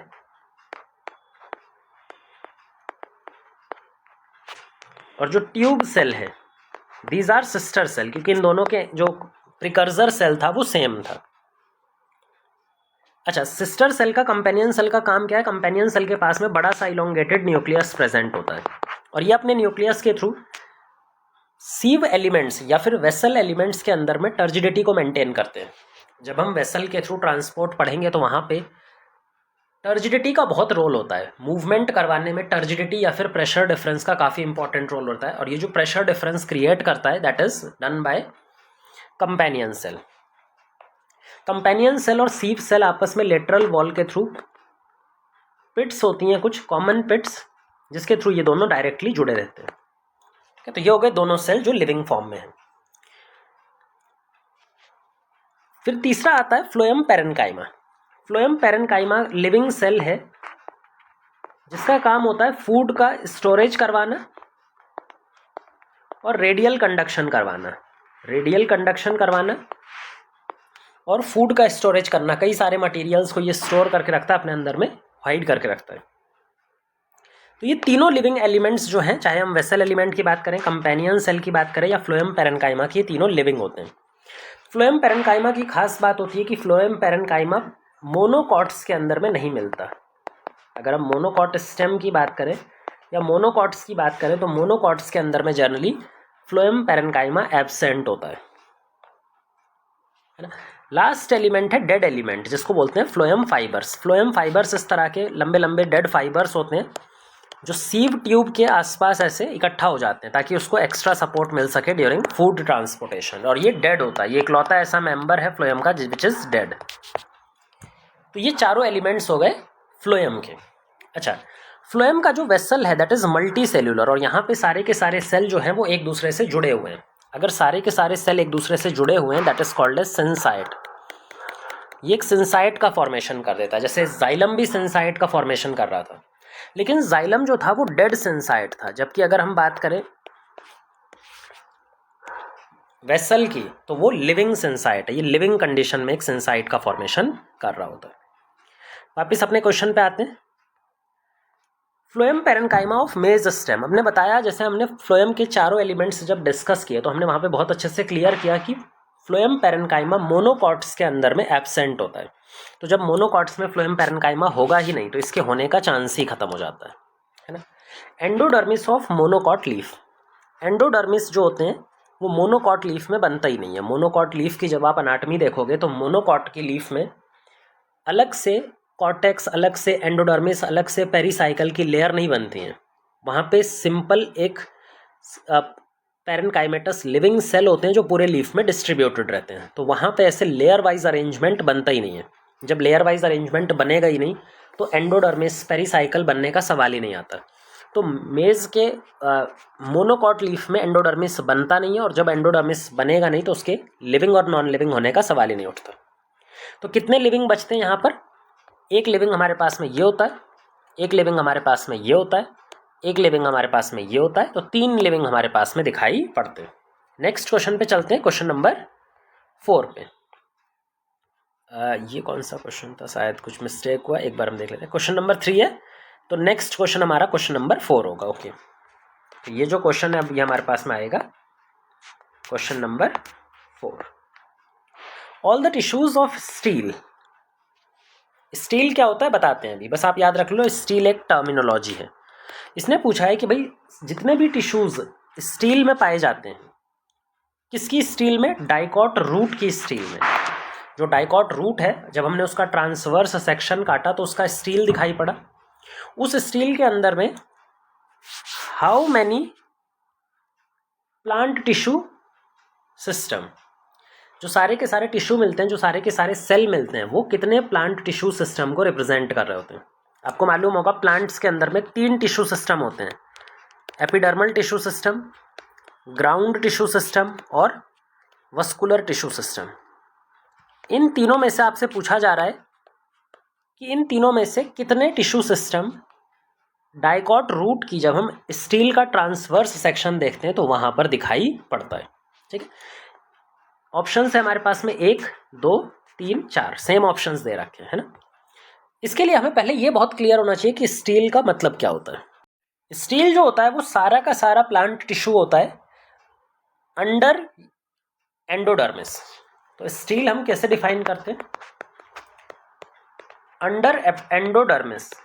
एंडोडर्मिस के अंदर साइड पे, सेंटर के साइड पे, अंदर की तरफ जितना भी स्ट्रक्चर आता है वो सब मिला करके all tissues on inner side of endodermis. Endodermis के इनर साइड पे उसको हम स्टील बोलते हैं। अब क्या क्या आएगा स्टील में वो समझ लो। देखो स्टील, जैसे एंडोडर्मिस है हमारे पास, ये रूट की बात करें तो एंडोडर्मिस होता है। एंडोडर्मिस के नीचे होते हैं पेरीसाइकल की लेयर्स, फ्यू लेयर्स थिक होती है पेरीसाइकल। तो यहाँ पे हम 1-2 लेयर्स बना लेते हैं पेरीसाइकल की। ये हो गया हमारे पास में पेरीसाइकल। अच्छा, पेरीसाइकल के अंदर क्या प्रेजेंट होता है? Vascular bundle. डाइकॉट रूट में जो वस्कुलर बंडल होते हैं वो 4 या 2 कम होते हैं मोनोकॉट रूट के कंपैरिजन में, लेकिन हमें उससे मतलब नहीं है अभी हमें बस इनका वस्कुलर बंडल, वो भी किस टाइप का अरेंजमेंट होता है? Radial arrangement. मतलब जाइलम और फ्लोएम अलग अलग रेडियस पे अरेंज होते हैं, xylem phloem, xylem phloem, xylem phloem. बीच में क्या प्रेजेंट होता है? बीच में मेड्यूला या फिर पिथ प्रेजेंट होता है, और ये पिथ के सेल होते हैं जिनको हम कंजक्टिव टिश्यू बोलते हैं, जो जाइलम और फ्लोएम के बीच बीच में प्रेजेंट होते हैं ऐसे, है ना। अब किसको बोलेंगे हम स्टील? ये जो एंडोडर्मिस लेयर है, ये जो सबसे बाहर वाली लेयर हमने बनाई है ना, दिस इज एंडोडर्मिस की लेयर। इस एंडोडर्मिस के अंदर जितनी भी चीजें हैं that is called as stele. अच्छा, तो स्टील में आएगा क्या क्या? स्टील में हमारे पास में सबसे पहले पेरीसाइकल। अच्छा, पेरीसाइकल किसका बना होता है? पैरेन्काइमेटस सेल का। पैरेन्काइमेटस रूट की बात कर रहे हैं क्योंकि अभी तक हम डाइकॉट रूट की बात कर रहे हैं। रूट पे तो पैरेन्काइमा का ही बना होता है। उसके अंदर में प्रेजेंट होता है vascular bundles. Vascular bundle, xylem plus phloem दोनों को मिला करके वस्कुलर बंडल। उसके अंदर में प्रेजेंट होता है मेड्यूला या फिर पिथ। मेड्यूला या फिर पिथ। पिथ भी किसका बना होता है? पैरेन्काइमा का, है ना। अच्छा, आपको याद होगा जब हमने टिश्यू सिस्टम पढ़े थे तो हमने बताया था कि जो सिंपल परमानेंट टिश्यूज़ होते हैं, चाहे हम पैरेन्काइमा की बात करें, कोलेनकाइमा की बात करें या स्क्लेरेनकाइमा की बात करें, ये तीनों मिला करके ग्राउंड टिश्यू सिस्टम बनाते हैं। तो these are ground tissue system. जबकि जो जाइलम और फ्लोएम है, this is vascular tissue system. दोनों को मिला दिया जाए तो हमारे स्टील में कितने टिश्यू सिस्टम प्रेजेंट है? स्टील के अंदर में जो टिश्यू सिस्टम प्रेजेंट है वो 2 टिश्यू सिस्टम है। कौन कौन से? Ground tissue system and vascular tissue system. Epidermal tissue system यहाँ पर नहीं हो सकता, एपिडर्मल टिश्यू सिस्टम सिर्फ बाहर प्रेजेंट होता है। ठीक है, तो मतलब स्टील के अंदर में सिर्फ 2 टिश्यू सिस्टम होते हैं, एक वस्कुलर टिश्यू सिस्टम और ग्राउंड टिश्यू सिस्टम। ये तो रूट की बात हो गई। अगर हम डाइकॉट स्टेम की बात करें, डाइकॉट स्टेम में भी हमें स्टील दिखाई पड़ता है। मोनोकॉट स्टेम में स्टील नहीं दिखाई पड़ता, क्योंकि मोनोकॉट स्टेम का जो अरेंजमेंट होता है वो लेयर वाइज अरेंजमेंट नहीं है। जब लेयर वाइज अरेंजमेंट नहीं है तो ना तो एंडोडर्मिस बनेगा, ना ही हमारे पास में पेरिसाइकल बनेगा, लेकिन डाइकॉट स्टेम में बनता है। तो डाइकॉट स्टेम का एंडोडर्मिस बना लेते हैं। ये क्या है? एंडोडर्मिस। मान लीजिए ये हमारा डाइकॉट स्टेम का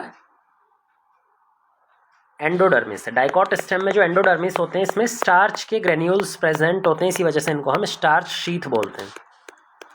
इनको अपने क्या बोलते हैं? Starch sheath. इसके नीचे में पेरिसाइकल होता है जो पैचेस की फॉर्म में होता है। कुछ पैच जो होते हैं जो वस्कुलर बंडल के ऊपर होते हैं, जिसको बोलते हैं स्क्लेरेनकाइमा का बना हुआ है। तो जो वस्कुलर बंडल के ऊपर है that is made of sclerenchyma.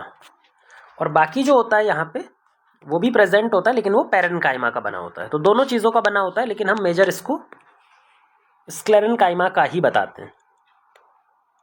तो ये पैरेन्काइमा की पेरिसाइकल है। तो ये लेयर हो गई हमारे पास में पेरिसाइकल। और पेरिसाइकल जो बनी होती है वो अपने मान के चलेंगे डाइकॉट स्टेम में स्क्लेरेनकाइमा की बनी होती है।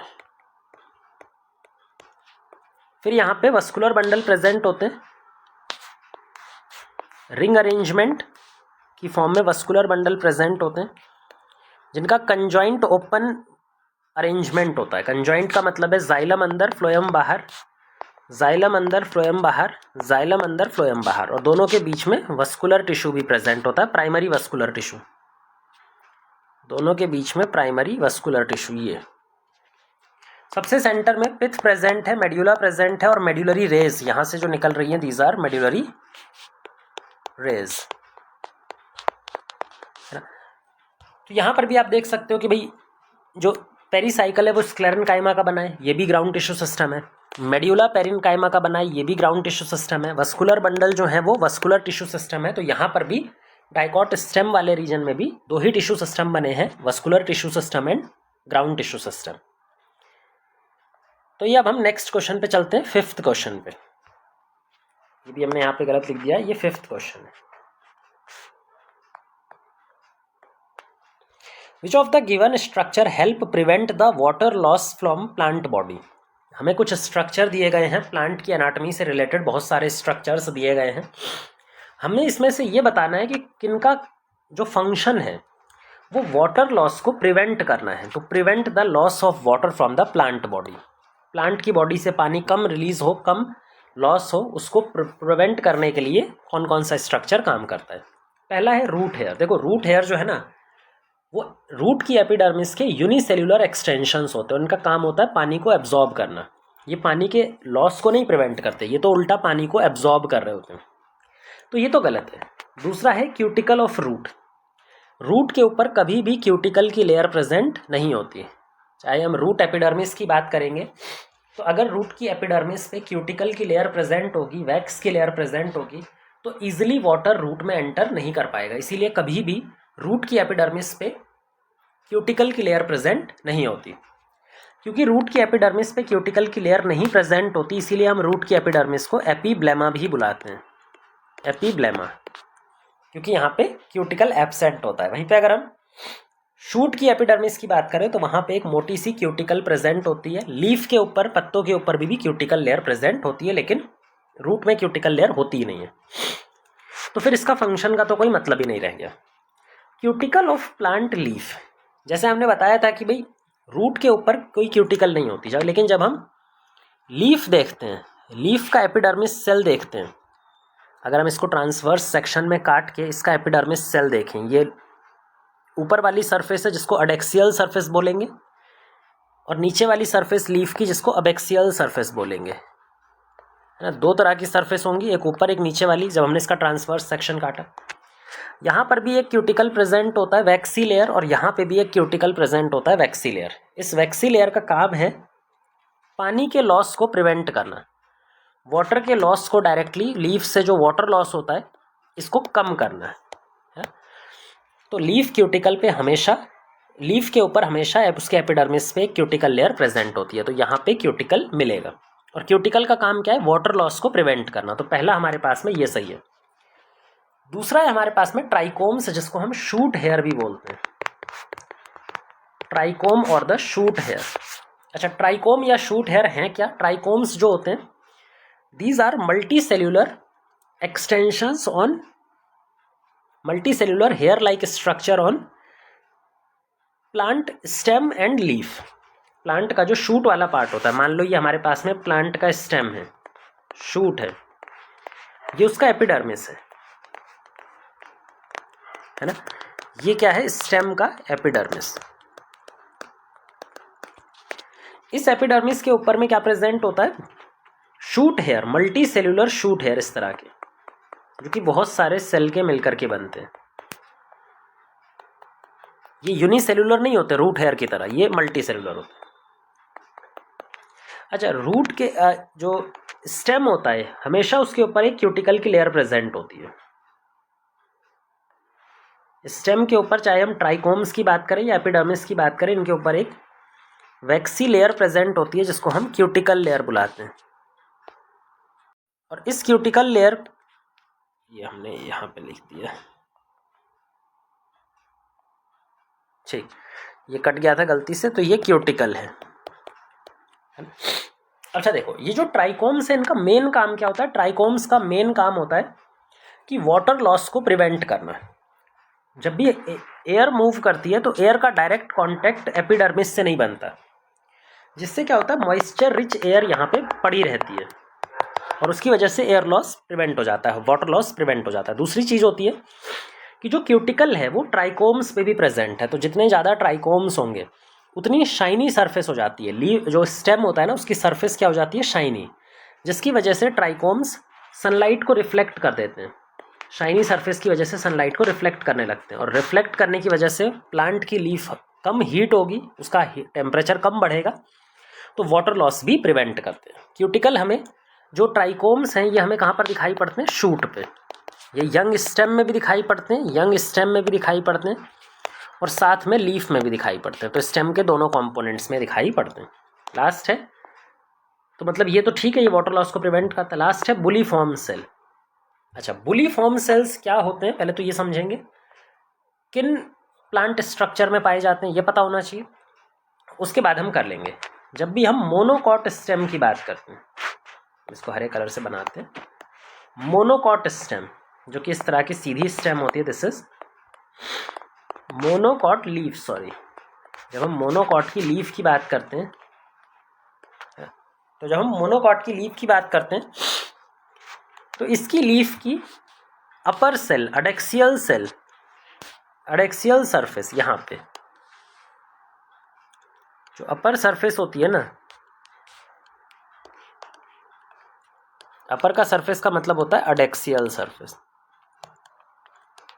अडेक्सियल सरफेस में कुछ बड़े बड़े सेल्स होते हैं जो कलरलेस, जिनके पास कोई क्लोरोप्लास्ट कुछ नहीं होता, ये कलरलेस एम्प्टी सेल होते हैं और लार्ज साइज के होते हैं। किस तरफ प्रेजेंट है? अडेक्सियल सरफेस पे सिर्फ। इनका काम होता है, ये अपने वाटर स्टेटस को मेंटेन करके अपने आप को फ्लैसिड कर सकते हैं, या तो अपने आप को सिकोड़ सकते हैं, फ्लैसिड कर सकते हैं, या फिर टर्जिड रख सकते हैं, टर्जिड और फ्लैसिड, है ना। जब ये अपने आप को फ्लैसिड करते हैं तो उससे क्या होता है कि लीफ कर्ल हो जाती है। लीफ के जो नॉर्मल लीफ ऐसे फैली हुई थी, चपटी थी, वो इस टाइम पे क्या होगी? कर्ल हो जाएगी अंदर की तरफ। लीफ की सरफेस अंदर की तरफ कर्ल हो जाएगी।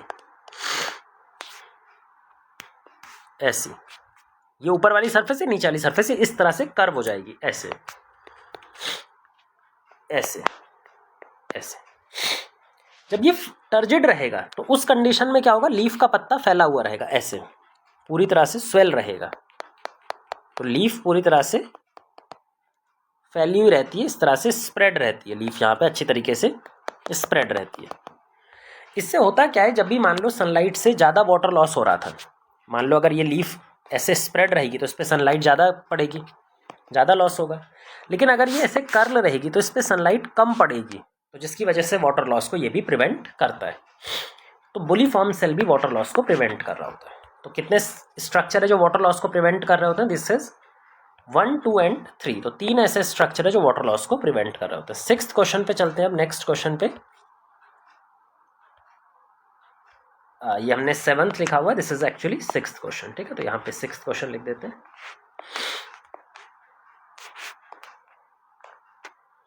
Ratio of number of xylem elements to phloem elements of angiosperms that have lignified cell wall. Lignified cell wall का मतलब क्या होता है, और लिग्निफाइड सेल वॉल में हमें ये पूछा गया है कि भाई जो जाइलम होता है, जैसे हमारे पास में पूछा गया है जाइलम है और फ्लोएम है, दो तरह के टिश्यू होते हैं कंपाउंड टिश्यू में, वस्कुलर टिश्यू में। जाइलम के पास में 4 एलिमेंट्स होते हैं, फ्लोएम के पास में भी 4 एलिमेंट्स होते हैं। 4 एलिमेंट्स कौन कौन से होते हैं जाइलम के, vessel, tracheid, parenchyma plus fibre. Phloem की बात करें तो फाइबर, पैरेन्काइमा,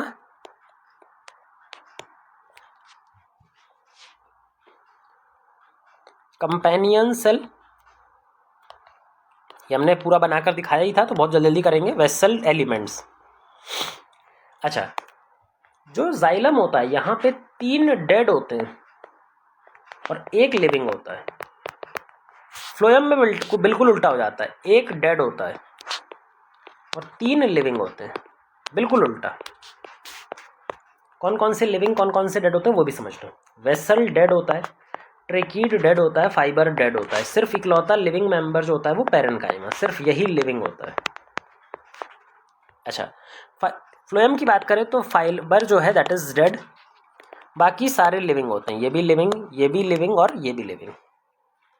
तो जाइलम के अंदर में 3 डेड होते हैं, 1 लिविंग होता है। फ्लोएम के अंदर में 1 डेड होता है, 3 लिविंग होते हैं। अब हमें यहाँ पे पूछा गया है लिग्निफाइड वॉल किसके पास में होती है। देखो, लिग्निफाइड वॉल तभी होगी जब सेल डेड हो जाएगा, क्योंकि जैसे ही किसी भी सेल के ऊपर में लिग्निन का डिपोजिशन स्टार्ट होता है, लिग्निन का पहला फंक्शन होता है कि वो वाटर को एंट्री नहीं करने देगा। अगर सेल के अंदर वाटर एंट्री कर ही नहीं पाएगा, थोड़ी देर बाद सेल क्या हो जाएगा, डेड हो जाएगा, सेल का प्रोटोप्लाज्म डैमेज हो जाएगा। तो इसीलिए जितनी भी लिग्निफाइड वॉल्स सेल होती हैं वो डेड सेल होती हैं। तो यहाँ पर हमें सिर्फ डेड सेल के बारे में पता करना है। तो जाइलम के अंदर कितने डेड सेल हैं, 3, और रेशियो में फ्लोएम के अंदर कितने डेड सेल हैं, 1। तो ये रेशियो आ जाएगा 3:1। तो ये हमारे पास में रेशियो आ गया डेड एलिमेंट्स का, लिग्निफाइड एलिमेंट्स का in the xylem to phloem. इसमें हमें कंपैरिजन करना है ना। कंपैरिजन करते हुए एक मैच निकालना है कि रॉन्ग पेयर कौन सा है ना। Identify the wrong point regarding the trichomes, जिसको हम शूट हेयर बोलते हैं, और रूट हेयर। तो ट्राइकोम्स के लिए यहाँ पे कुछ पॉइंट्स लिखे हुए हैं और रूट हेयर्स के लिए कुछ पॉइंट्स लिखे हुए हैं। हमें ये बताना है कि कौन सा पॉइंट किसके लिए गलत है। एक एक करके पढ़ते हैं। ट्राइकोम्स यूजुअली मल्टी सेलुलर होते हैं, बिल्कुल सही है। वहीं पर रूट हेयर्स जो होते हैं वो यूजुअली यूनिसेलुलर होते हैं। These are unicellular ephemeral extension. जो एपिथेलियल सेल्स होती हैं उसकी यूनिसेलुलर शॉर्ट लिव्ड एक्सटेंशन होती हैं। ये बनती भी रहती हैं और ख़त्म भी होती रहती हैं। तो कभी कहीं किसी सेल पे प्रेजेंट होंगी, किसी सेल पे प्रेजेंट नहीं होंगी। ट्राइकोम्स की बात करें तो दीज आर परमानेंट। ये परमानेंट स्ट्रक्चर्स होते हैं और मल्टी सेलुलर स्ट्रक्चर होते हैं, जहाँ पे होंगे वहाँ पे हमेशा के लिए प्रेजेंट होते हैं। ट्राइकोम्स की बात करें तो ट्राइकोम्स के ऊपर में एक कवरिंग दिखाई पड़ती है बाहर की साइड से, क्यूटिकल की एक वैक्सी कवरिंग दिखाई पड़ती है जो वाटर लॉस को प्रिवेंट कर रही होती है। वहीं पर अगर हम रूट हेयर की बात करें तो रूट हेयर पे कभी भी किसी क्यूटिकल की कवरिंग नहीं दिखाई देगी, क्योंकि अगर रूट हेयर पे कवरिंग होगी तो वाटर एब्जॉर्प्शन हो ही नहीं पाएगा, है ना। तो वाटर एब्जॉर्प्शन हो पाए उसके लिए रूट की कवरिंग, रूट पे कभी भी क्यूटिकल की कवरिंग रूट हेयर पे नहीं होती। Help prevent the water loss, ये फंक्शन के बारे में बता रहा है कि जो ट्राइकोम्स है उसका मेजर फंक्शन क्या होता है कि स्टेम के थ्रू जो वाटर लॉस होने वाला था उसको प्रिवेंट करना। वहीं पे अगर हम बात करें रूट हेयर का दूसरा जो मेजर काम है दैट इज वाटर एब्जॉर्प्शन, वो लगातार वाटर को सॉइल से एब्जॉर्ब करके प्लांट बॉडी में इंक्रीज करता है। ट्राइकोम्स मोनोकॉट और डाइकॉट स्टेम दोनों में प्रेजेंट है, ये गलत बात है। जो ट्राइकोम होता है वो सिर्फ डाइकॉट स्टेम में प्रेजेंट होता है। जब हम डाइकॉट स्टेम का एपिथेलियल देखते हैं, एपिडर्मिस देखते हैं, तो यहाँ पे ट्राइकोम्स दिखाई पड़ते हैं, है ना। ट्राइकोम्स डाइकॉट स्टेम में दिखाई पड़ते हैं। लेकिन अगर हम यहीं पे बात करें मोनोकॉट स्टेम के एपिडर्मिस, तो मोनोकॉट स्टेम के एपिडर्मिस पे ट्राइकोम्स नहीं मिलते हैं। मोनोकॉट स्टेम स्मूथ होती है, वो बाहर से ट्राइकोम्स नहीं होते, तो ये पॉइंट गलत है। सिर्फ डाइकॉट स्टेम के पास में ट्राइकोम्स होते हैं, मोनोकॉट्स के पास में नहीं होते। रूट हेयर के लिए बात करें तो present in both monocot and dicot root. अब पानी एब्जॉर्ब करना तो भाई चाहे डाइकॉट रूट हो उसको भी वाटर एब्जॉर्ब करना है, मोनोकॉट रूट हो उसको भी वाटर एब्जॉर्ब करना है। वाटर एब्जॉर्ब करना एक कॉमन फंक्शन है जो मोनोकॉट्स में भी चाहिए और डाइकॉट्स में भी चाहिए, तो ये वाला फंक्शन दोनों में कॉमन रहता है। मतलब रूट हेयर मोनोकॉट में भी दिखाई पड़ता है, डाइकॉट में, ये सही है, लेकिन ये हमें मोनोकॉट में नहीं दिखाई पड़ता, तो ये पॉइंट गलत हो जाएगा। तो यहाँ पे ये कुछ पॉइंट्स थे जिसको हमें गलत और सही में प्रूफ करना था और हमने कर दिया। एक ही पॉइंट यहाँ पे गलत है ट्राइकोम्स के लिए, लास्ट वाला। नेक्स्ट क्वेश्चन, 8th क्वेश्चन पे बात करते हैं। तो जो 8th क्वेश्चन दिया हुआ है वो हमें यहाँ पर दिया हुआ है correct order of arrangement of the given cells in a mature dicot stem. एक मैच्योर डाइकॉट स्टेम है, हमने उसका ट्रांसवर्स सेक्शन काट लिया है ना, उसका टीएस सेक्शन काट लिया मैच्योर स्टेम का।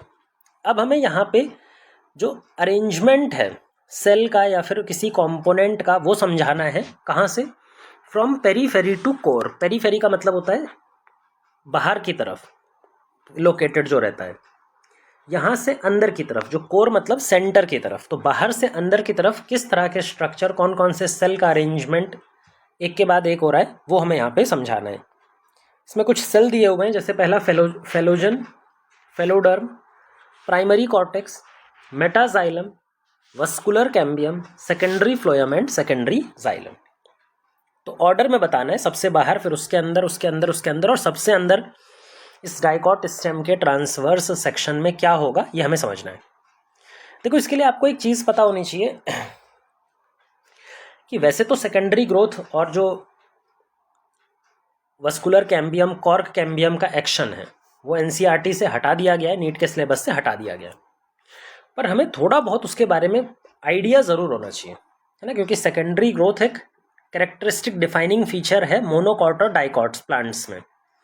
अगर इतना बड़ा डिफाइनिंग फीचर है तो हमें उसके बारे में एक बेसिक आइडिया अभी भी पता होना चाहिए, ठीक है। तो पहले हम जो कैम्बियम्स हैं, वस्कुलर कैम्बियम, कॉर्क कैम्बियम, उनके बारे में डिस्कस करते हैं। उनका फंक्शन कैसे होता है, सेकेंडरी ग्रोथ वो कैसे परफॉर्म कराते हैं, वो एक बार डिस्कस कर लेते हैं। फिर उसके बाद ये क्वेश्चन में कुछ बहुत ज़्यादा नहीं बचता है ना, तो वो ये क्वेश्चन आराम से सॉल्व हो जाएगा। तो यहाँ पे पहले हम वस्कुलर कैम्बियम और कॉर्क कैम्बियम कैसे डेवलप होती है, कहाँ पे डेवलप होती है और कैसे फंक्शन करती है, उसको समझने के लिए हमें एग्जाम्पल लेना पड़ेगा। देखो, सेकेंडरी ग्रोथ कहाँ पे दिखाई पड़ती है? सेकेंडरी ग्रोथ डाइकॉट्स के अंदर भी दिखाई पड़ती है, डाइकॉट्स की रूट में भी दिखाई पड़ती है और स्टेम में भी दिखाई पड़ती है। दोनों के अंदर में जो सेकेंडरी ग्रोथ का तरीका है वो थोड़ा बहुत डिफरेंट होता है। पहले हम बात करेंगे डाइकॉट स्टेम की। डाइकॉट स्टेम में किस तरह से सेकेंडरी ग्रोथ होती है ये हम यहाँ पे समझने वाले हैं। डाइकॉट स्टेम का एक ट्रांसवर्स सेक्शन ले लेते हैं। डाइकॉट स्टेम का एक ट्रांसवर्स सेक्शन ले लेते हैं। सबसे बाहर एपिडर्मिस, एपिडर्मिस के अंदर साइड आएंगे तो यहाँ पे एंडोडर्मिस इसको मान लेते हैं। ये ग्रीन कलर से हमने क्या बना दिया, एंडोडर्मिस, सिंपल ही बना देते हैं अभी, दिस इज एंडोडर्मिस। अच्छा, एंडोडर्मिस के नीचे आपको पता होगा कि पेरीसाइकिल होता है, और उस पेरीसाइकिल के नीचे अंदर साइड पे इस तरह से कंजॉइंट वस्कुलर बंडल प्रेजेंट होते हैं।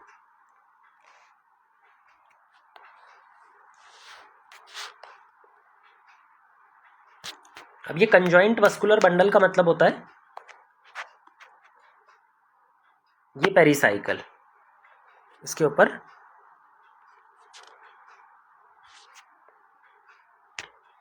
कंजॉइंट वस्कुलर बंडल का मतलब होता है जाइलम और फ्लोएम सेम रेडियस पे, अंदर की तरफ जाइलम ऊपर की तरफ फ्लोएम, अंदर की तरफ जाइलम ऊपर की तरफ फ्लोएम, ये जाइलम फिर फ्लोएम, एक ही रेडियस पे जाइलम और फ्लोएम दोनों होते हैं।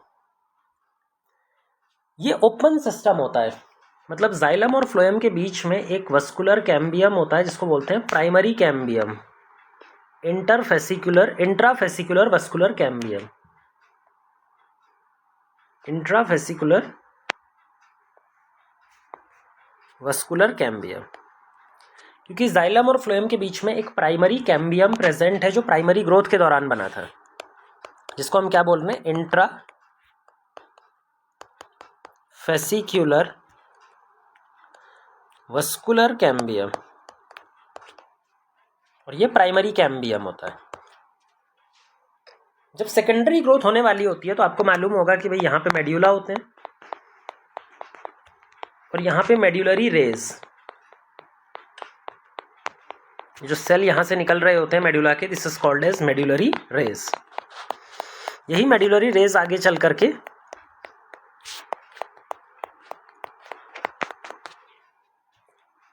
वस्कुलर कैम्बियम बनाने में हेल्प करेंगे, कंप्लीट रिंग बनाने में उसका हेल्प करेंगे। ठीक है, अब देखो कैसे होता है ये समझना। जो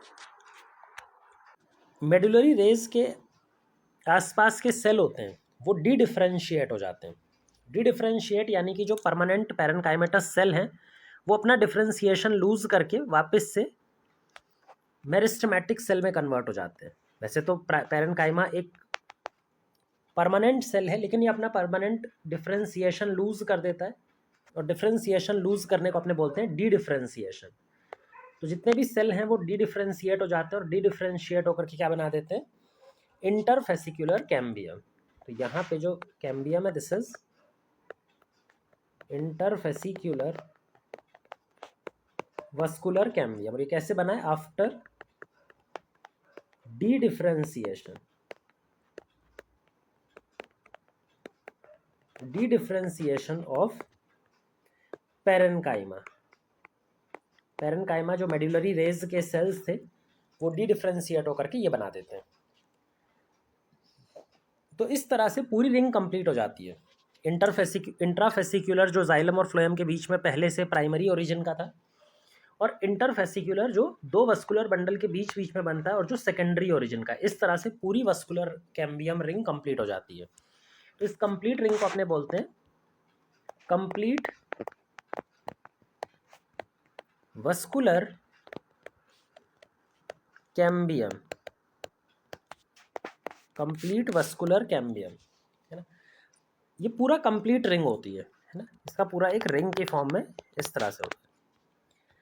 अब ये रिंग जो होगी जैसे ये कंप्लीट होती है, meristem, secondary meristem, vascular cambium, ये नीचे की तरफ भी नए सेल बनाना स्टार्ट करती है और ऊपर की तरफ भी नए सेल बनाना स्टार्ट करेगी। अच्छा, यहाँ पर जाइलम कौन सा प्रेजेंट था, प्राइमरी जाइलम। यहाँ पे प्राइमरी जाइलम था जिसमें प्रोटोजाइलम अंदर था और मेटाजाइलम बाहर। प्राइमरी जाइलम के दो पार्ट्स होते हैं, प्रोटो और मेटा। प्रोटोजाइलम अंदर और मेटाजाइलम बाहर, क्योंकि स्टेम में हमें एंडार्च अरेंजमेंट देखने को मिलता है, प्रोटोजाइलम अंदर होता है। अब ये जो हमारे पास कैम्बियम बना है ये अंदर भी नए सेल बनाएगा और बाहर भी नए सेल बनाएगा। अब ये कौन कौन से नए सेल बनाता है पहले तो ये समझ लो। अगर हम यहाँ पर देखें ये जो वस्कुलर बंडल है तो ये अंदर नए जाइलम बनाएगी जिसको बोलेंगे सेकेंडरी जाइलम। ये अंदर की तरफ क्या बनाना स्टार्ट कर देगी, नए जाइलम, जिसको हम सेकेंडरी जाइलम बोलेंगे। सेकेंडरी जाइलम, ये सेकेंडरी जाइलम, सेकेंडरी जाइलम। अच्छा, बाहर की तरफ भी सेल बनाती है जिसको बोलते हैं सेकेंडरी फ्लोएम। तो यहाँ भी सेल बनाएगी जिसको बोलेंगे सेकेंडरी फ्लोएम। लगातार यहाँ भी सेल बनाएगी जिसको बोल रहे हैं सेकेंडरी फ्लोएम। बाहर की तरफ भी सेल बना रही है जिसको बोल रहे हैं सेकेंडरी फ्लोएम। ये तो वस्कुलर कैम्बियम के लगे हुए सेल के साथ में। अगर हम यहाँ पे देखें तो यहाँ पे ये सेकेंडरी मेडुलरी रेज बनाना स्टार्ट कर देती है। जैसे जैसे ये आगे की तरफ ग्रो करेगा तो यहाँ पे नई मेडुलरी रेज बनेंगी बाहर ग्रो करती हुई, तो इनको बोलते हैं सेकेंडरी मेडुलरी रेज। तो ये सेकेंडरी मेडुलरी रेज यहाँ पर और बनाना स्टार्ट कर देता है और सेल ऐड करना स्टार्ट करता है, यहाँ पे नए सेल ऐड करना स्टार्ट कर देगा, जिनको हम बोलेंगे सेकेंडरी मेडुलरी रेज। प्रॉब्लम यहाँ पे आती है कि जो वस्कुलर कैम्बियम होता है वो अंदर की साइड ज़्यादा एक्टिव होता है और बाहर की साइड लगभग कम एक्टिव होता है। क्योंकि अंदर की साइड ज़्यादा एक्टिव है तो ज़्यादा क्या बन रहा होगा, सेकेंडरी जाइलम। सेकेंडरी जाइलम इतना ज़्यादा बनता है कि वो अंदर बहुत तेज़ी से इंक्रीज होने लगता है। सेकेंडरी जाइलम अंदर की तरफ बढ़ता जाएगा और जितना भी अंदर का टिश्यू था, जैसे हमारे पास में प्राइमरी जाइलम, उसको वो अंदर की तरफ दबाता जाएगा, वो अंदर की तरफ पुश करता जाएगा उसको।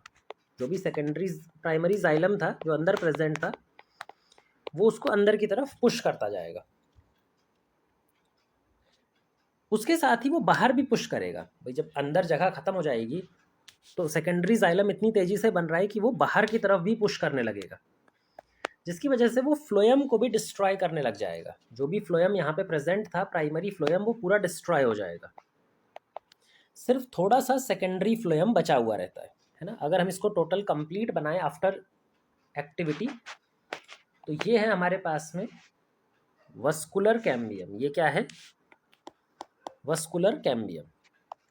वस्कुलर कैम्बियम ने इतनी तेजी से नया जाइलम बनाया कि जाइलम बहुत ज़्यादा हो गया।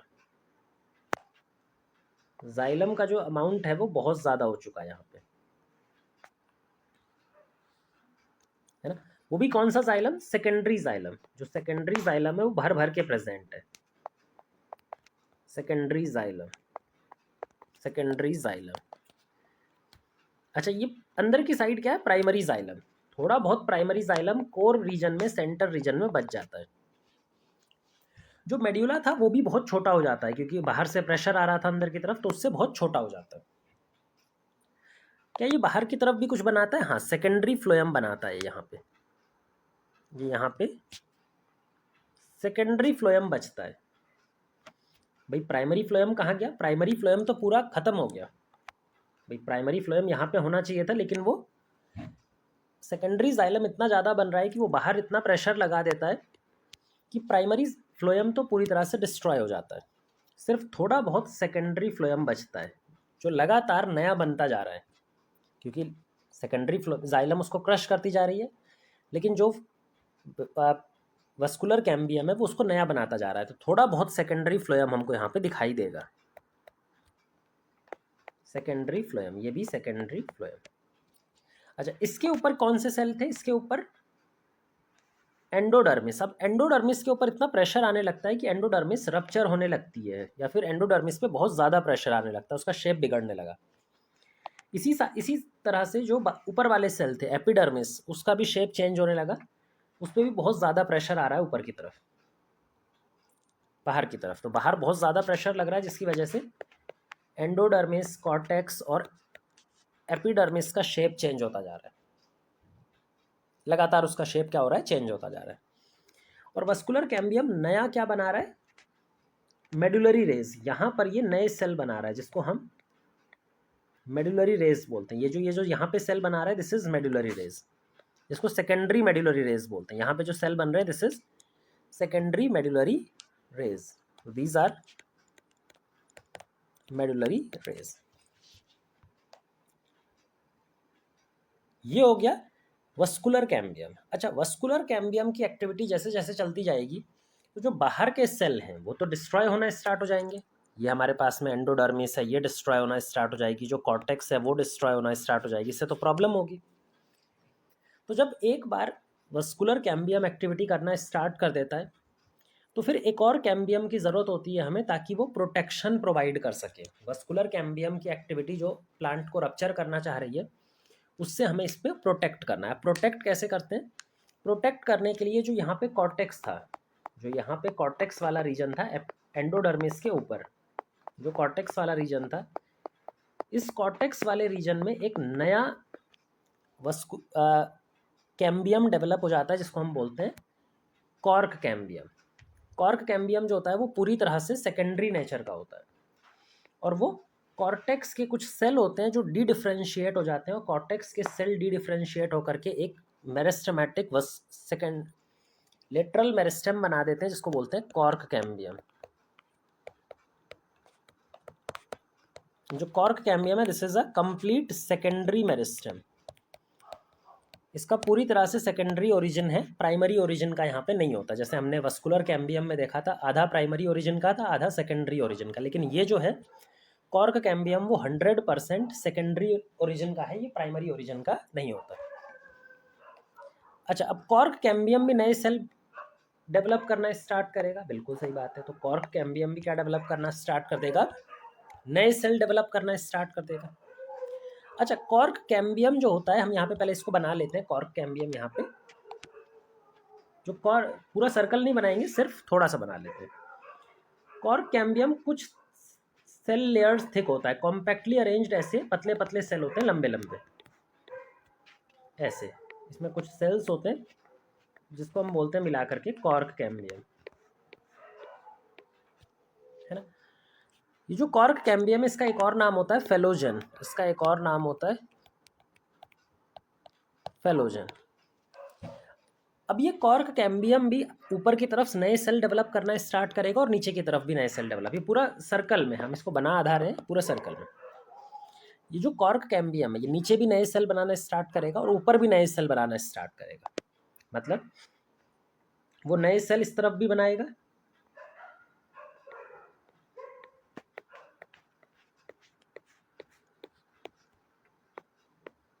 है ना, बाहर की तरफ भी नए सेल बनाएगा,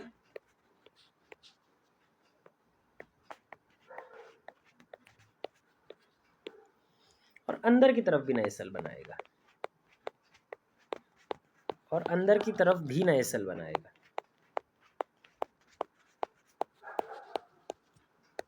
ये लेकिन याद रखना, इसकी एक्टिविटी बाहर साइड पे ज़्यादा होती है, ये वस्कुलर कैम्बियम से अलग काम करता है। इसकी एक्टिविटी जो ज़्यादा होती है, फास्ट वर्क करता है, वो बाहर साइड पे, आउटर साइड पे ज़्यादा सेल बनाएगा और अंदर साइड पे कम सेल बनाता है।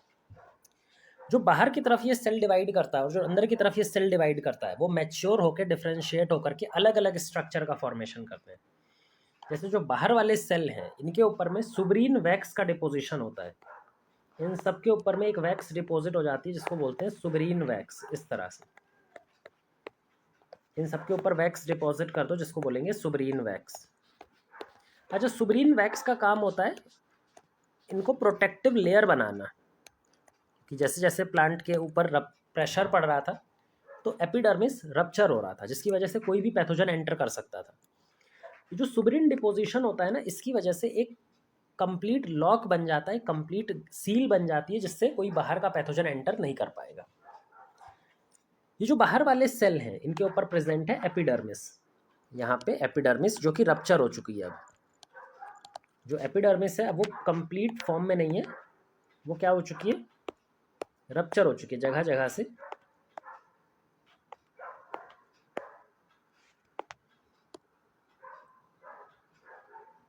ऐसे रप्चर हो चुकी है।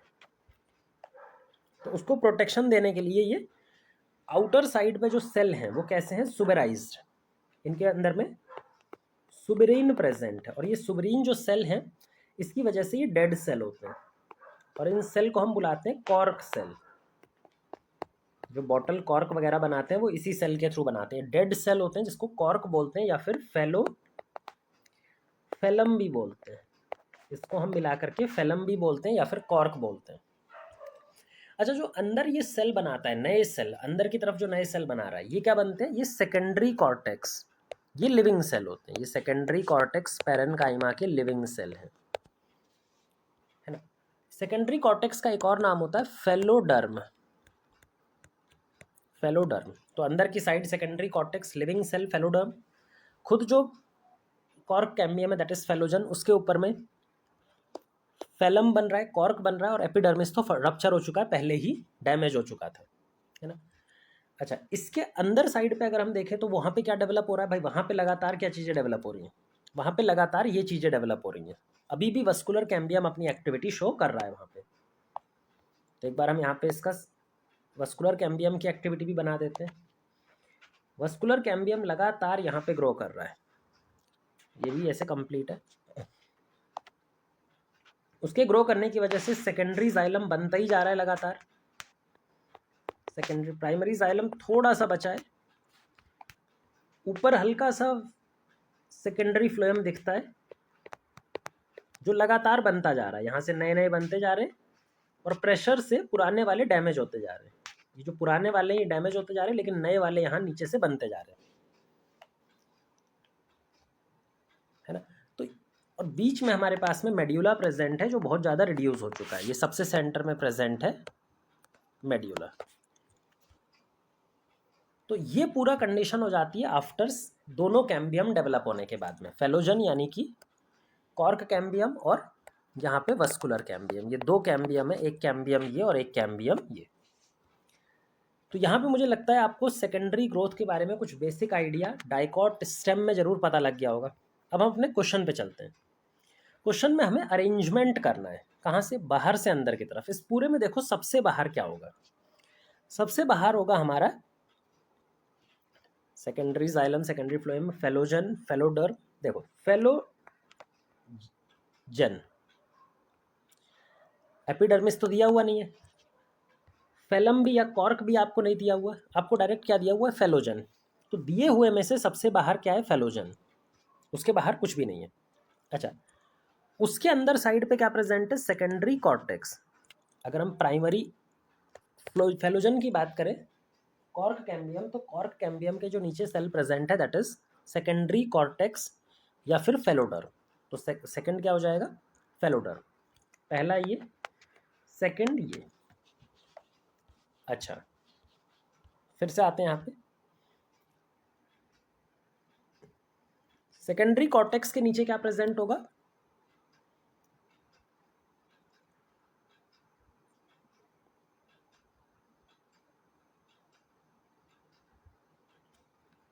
Secondary phloem. यहां पर देखो ये सेकेंडरी फ्लोएम। तो जो थर्ड पोजीशन है वो चली जाएगी सेकेंडरी फ्लोएम को।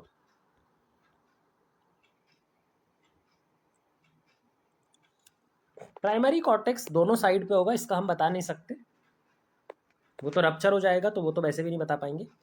तो थर्ड हो जाएगा हमारे पास सेकेंडरी फ्लोएम।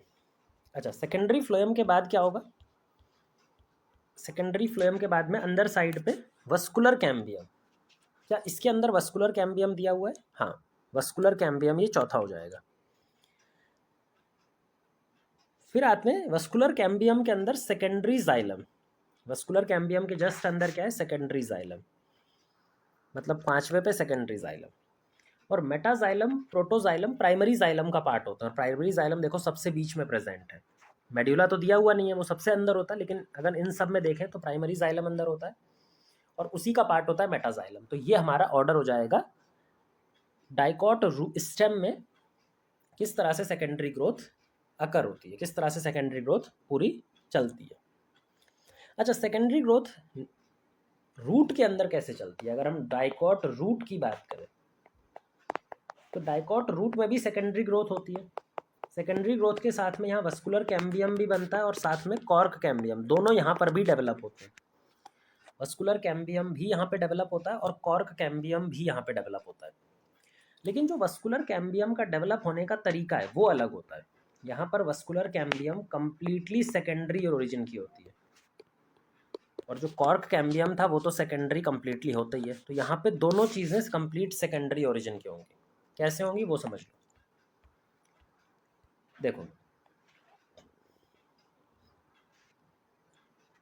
ये मान लो एंडोडर्मिस है, ये हमारे पास में क्या प्रेजेंट है, अभी हम बाहर का छोड़ देते हैं, एंडोडर्मिस। एंडोडर्मिस के अंदर में डाइकॉट के पास में इस तरह से 4 वस्कुलर बंडल प्रेजेंट होते हैं रेडियल अरेंजमेंट में, जिसमें ये जाइलम है, ये जाइलम है और इधर फ्लोएम था। अब की बार रेडियल अरेंजमेंट है, जाइलम और फ्लोएम अलग अलग प्रेजेंट है। ये फ्लोएम था, है ना, ये फ्लोएम था। ये जो सेल प्रेजेंट है दैट इज पेरीसाइकल। अभी हम पेरीसाइकल बना लेते हैं, ये एंडोडर्मिस नहीं है, ये हमने गलती से लिख दिया, एंडोडर्मिस का बताते हैं। अभी इसको पेरीसाइकिल मान के चलो, क्योंकि वस्कुलर बंडल के जस्ट ऊपर कौन से सेल होते हैं, पेरीसाइकिल के सेल। अच्छा, पेरीसाइकिल के ऊपर एक और लेयर है एंडोडर्मिस की, पेरीसाइकिल के ऊपर एक और लेयर है दैट इज एंडोडर्मिस की, this pink colour layer that is endodermis. अब देखो यहाँ पे जो वस्कुलर बंडल है वो क्लोज्ड वस्कुलर बंडल है, मतलब वहाँ पे कोई भी जाइलम और फ्लोएम के बीच में कोई प्राइमरी वस्कुलर कैम्बियम या फिर इंट्राफेसिकुलर कैम्बियम प्रेजेंट नहीं है। जब सेकेंडरी ग्रोथ होनी होती है ना, तब पूरी तरह से नया कैम्बियम बनता है। कैम्बियम बनता कहाँ से, कैम्बियम दो जगह से बनेगा। कैम्बियम जो बनता है वो वस्कुलर कैम्बियम जाइलम के जस्ट ऊपर जो पैच है पेरीसाइकिल का, वहाँ से स्टार्ट होता है पहले।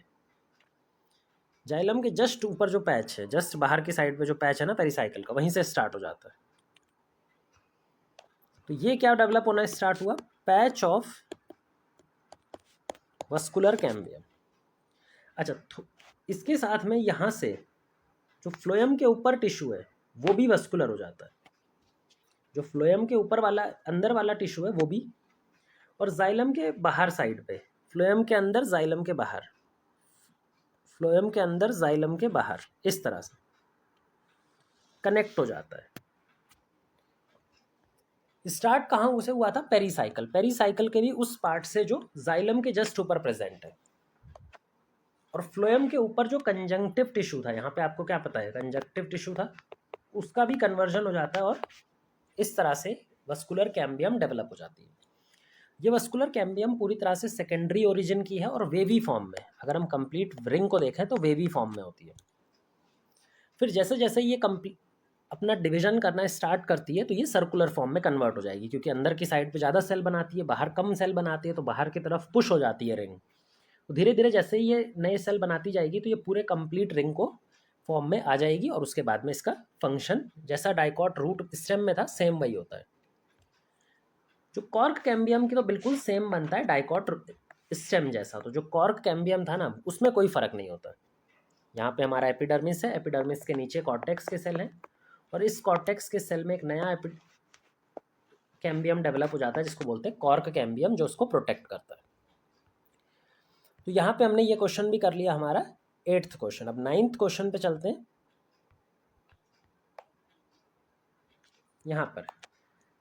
यहाँ पे आपसे पूछा गया है कि प्राइमरी कैम्बियम, ऐसा लेटरल मेरिस्टेम, ऐसा कैम्बियम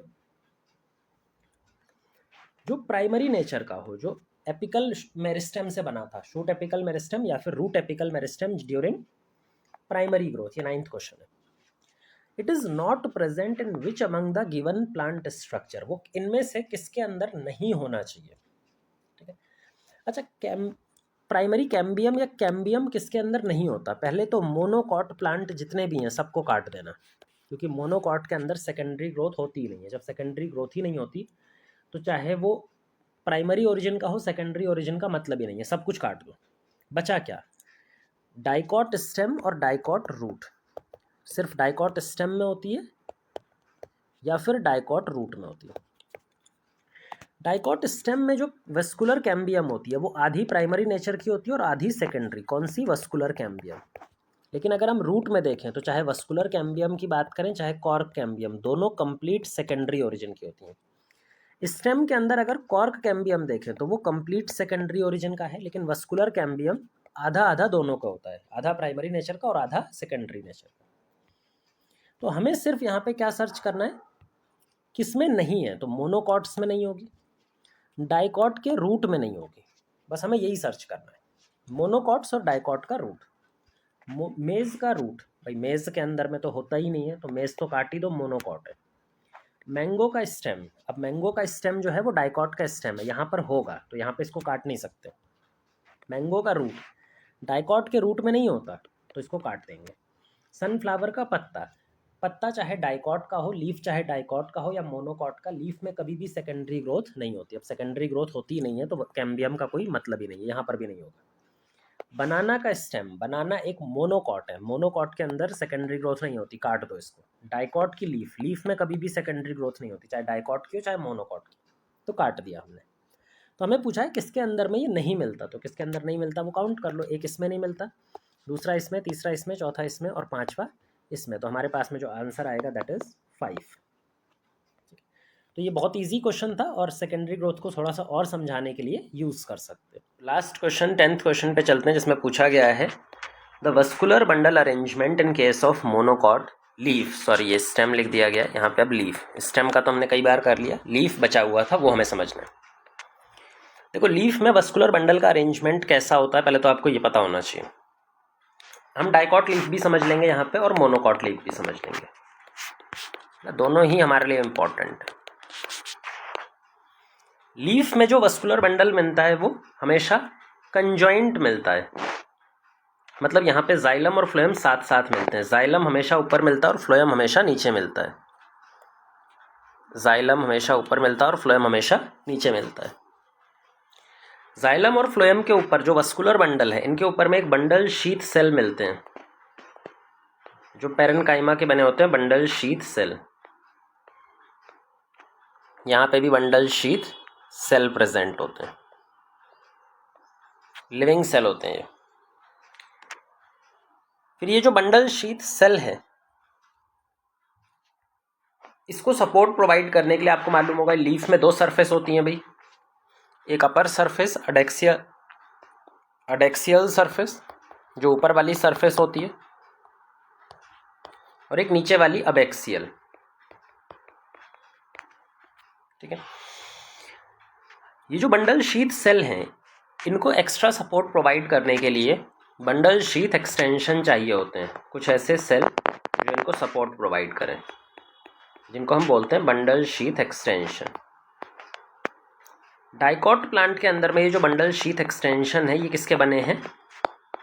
ये यहाँ पर पैरेनकाइमा सेल के ही बने होते हैं। तो डाइकॉट प्लांट्स के अंदर में जो बंडल शीथ एक्सटेंशन है, ये जो बंडल शीथ एक्सटेंशन है, दिस इज पैरेनकाइमेटस।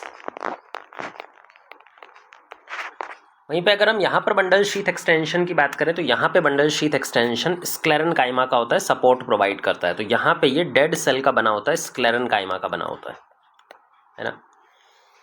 आपने देखा होगा जब भी आप पत्तों को देखते हैं तो पत्तों में कुछ वीन्स प्रेजेंट होती हैं इस तरह की। डाइकॉट के अंदर ये वीन्स छोटी होती जाती हैं साइड में जाते जाते, मोनोकॉट्स में सेम साइज की रहती हैं, लेकिन होती है इस तरह से। एक मिड वीन होती है और बाद में इधर इधर लेटरल वीन्स होती हैं। ये जो वीन्स होती है ना, बेसिकली ये वाला रीजन होता है, ये जो उभरा हुआ रीजन होता है, मोटा सा रीजन होता है, एक्चुअल में ये वाला रीजन होता है बंडल शीथ, वस्कुलर बंडल और बंडल शीथ एक्सटेंशन ही उसको बना रहे होते हैं, है ना। तो वस्कुलर बंडल यहाँ पर कैसा दिखाई देगा मोनोकॉट स्टेम में? कंजॉइंट, हमेशा कंजॉइंट, साथ में जाइलम फ्लोएम मिलते हैं, प्लस क्लोज्ड, हमेशा क्लोज्ड मिलता है। अडेक्सियल सरफेस ऊपर की साइड पे जाइलम मिलता है, नीचे की साइड पे फ्लोएम मिलता है। बंडल शीथ सेल मिलते हैं और उनको सपोर्ट करने के लिए bundle sheath extension. Bundle sheath extension monocots में स्क्लेरेनकाइमा की और डाइकॉट्स में पैरेनकाइमा की बनी होती है। क्योंकि डाइकॉट्स के अंदर में रेटिक्यूलेट वेनेशन होता है, आपने मॉर्फोलॉजी चैप्टर में पढ़ा होगा रेटिक्यूलेट वेनेशन। यहाँ पे वीन्स का साइज ना बाहर जाते हुए पतला होता जाएगा, लगातार छोटा होता जाएगा। तो वस्कुलर बंडल का साइज भी छोटा होता जाएगा, जैसे जैसे हम रेडियली जाएंगे वस्कुलर बंडल छोटे होते जाएंगे। जबकि अगर हम मोनोकॉट्स में देखें तो मोनोकॉट्स के अंदर में एक सेंट्रल मिड वीन होता है। मान लो अगर ये मिड वीन है, ये मिड वीन है, तो वहाँ सबसे बड़ा वस्कुलर बंडल होगा और बाकी सारे इक्वल साइज के होंगे, बराबर साइज के होंगे, एक जैसे होंगे। तो यहाँ पे रिड्यूस नहीं होता पेरीफेरी पे जाने पे, क्योंकि यहाँ के पैरेलल वेनेशन देखने को मिलता है, जबकि डाइकॉट्स में रेटिक्यूलेट वेनेशन देखने को मिलता है। जब हम साइड में मूव करते हैं तो वहाँ पे साइज रिड्यूस होता जाता है ना। बाकी अगर मीजोफिल सेल की बात करें तो यहाँ पे मीजोफिल सेल दो पार्ट्स में अरेंज्ड होता है, लंबे लंबे इस तरह के, पेलिसेड पैरेनकाइमा, पेलिसेड मीजोफिल और स्पॉन्जी मीजोफिल जो यहाँ पे फिल्ड रहते हैं ऐसे नीचे साइड पे। मोनोकॉट्स में इस तरह का कोई डिफ्रेंसिएशन नहीं रहता, यहाँ पे यूनिफॉर्मली एक ही मीजोफिल सेल प्रेजेंट होता है। मोनोकॉट्स की ऊपर वाली सरफेस पे मोटा क्यूटिकल प्रेजेंट होता है, क्योंकि वो सनलाइट के डायरेक्ट कांटेक्ट में होती है। तो यहाँ पे थिक क्यूटिकल होता है, जबकि नीचे वाली साइड थिन क्यूटिकल होता है। ये नीचे साइड पे होती है, सनलाइट के डायरेक्ट कॉन्टैक्ट में नहीं होती।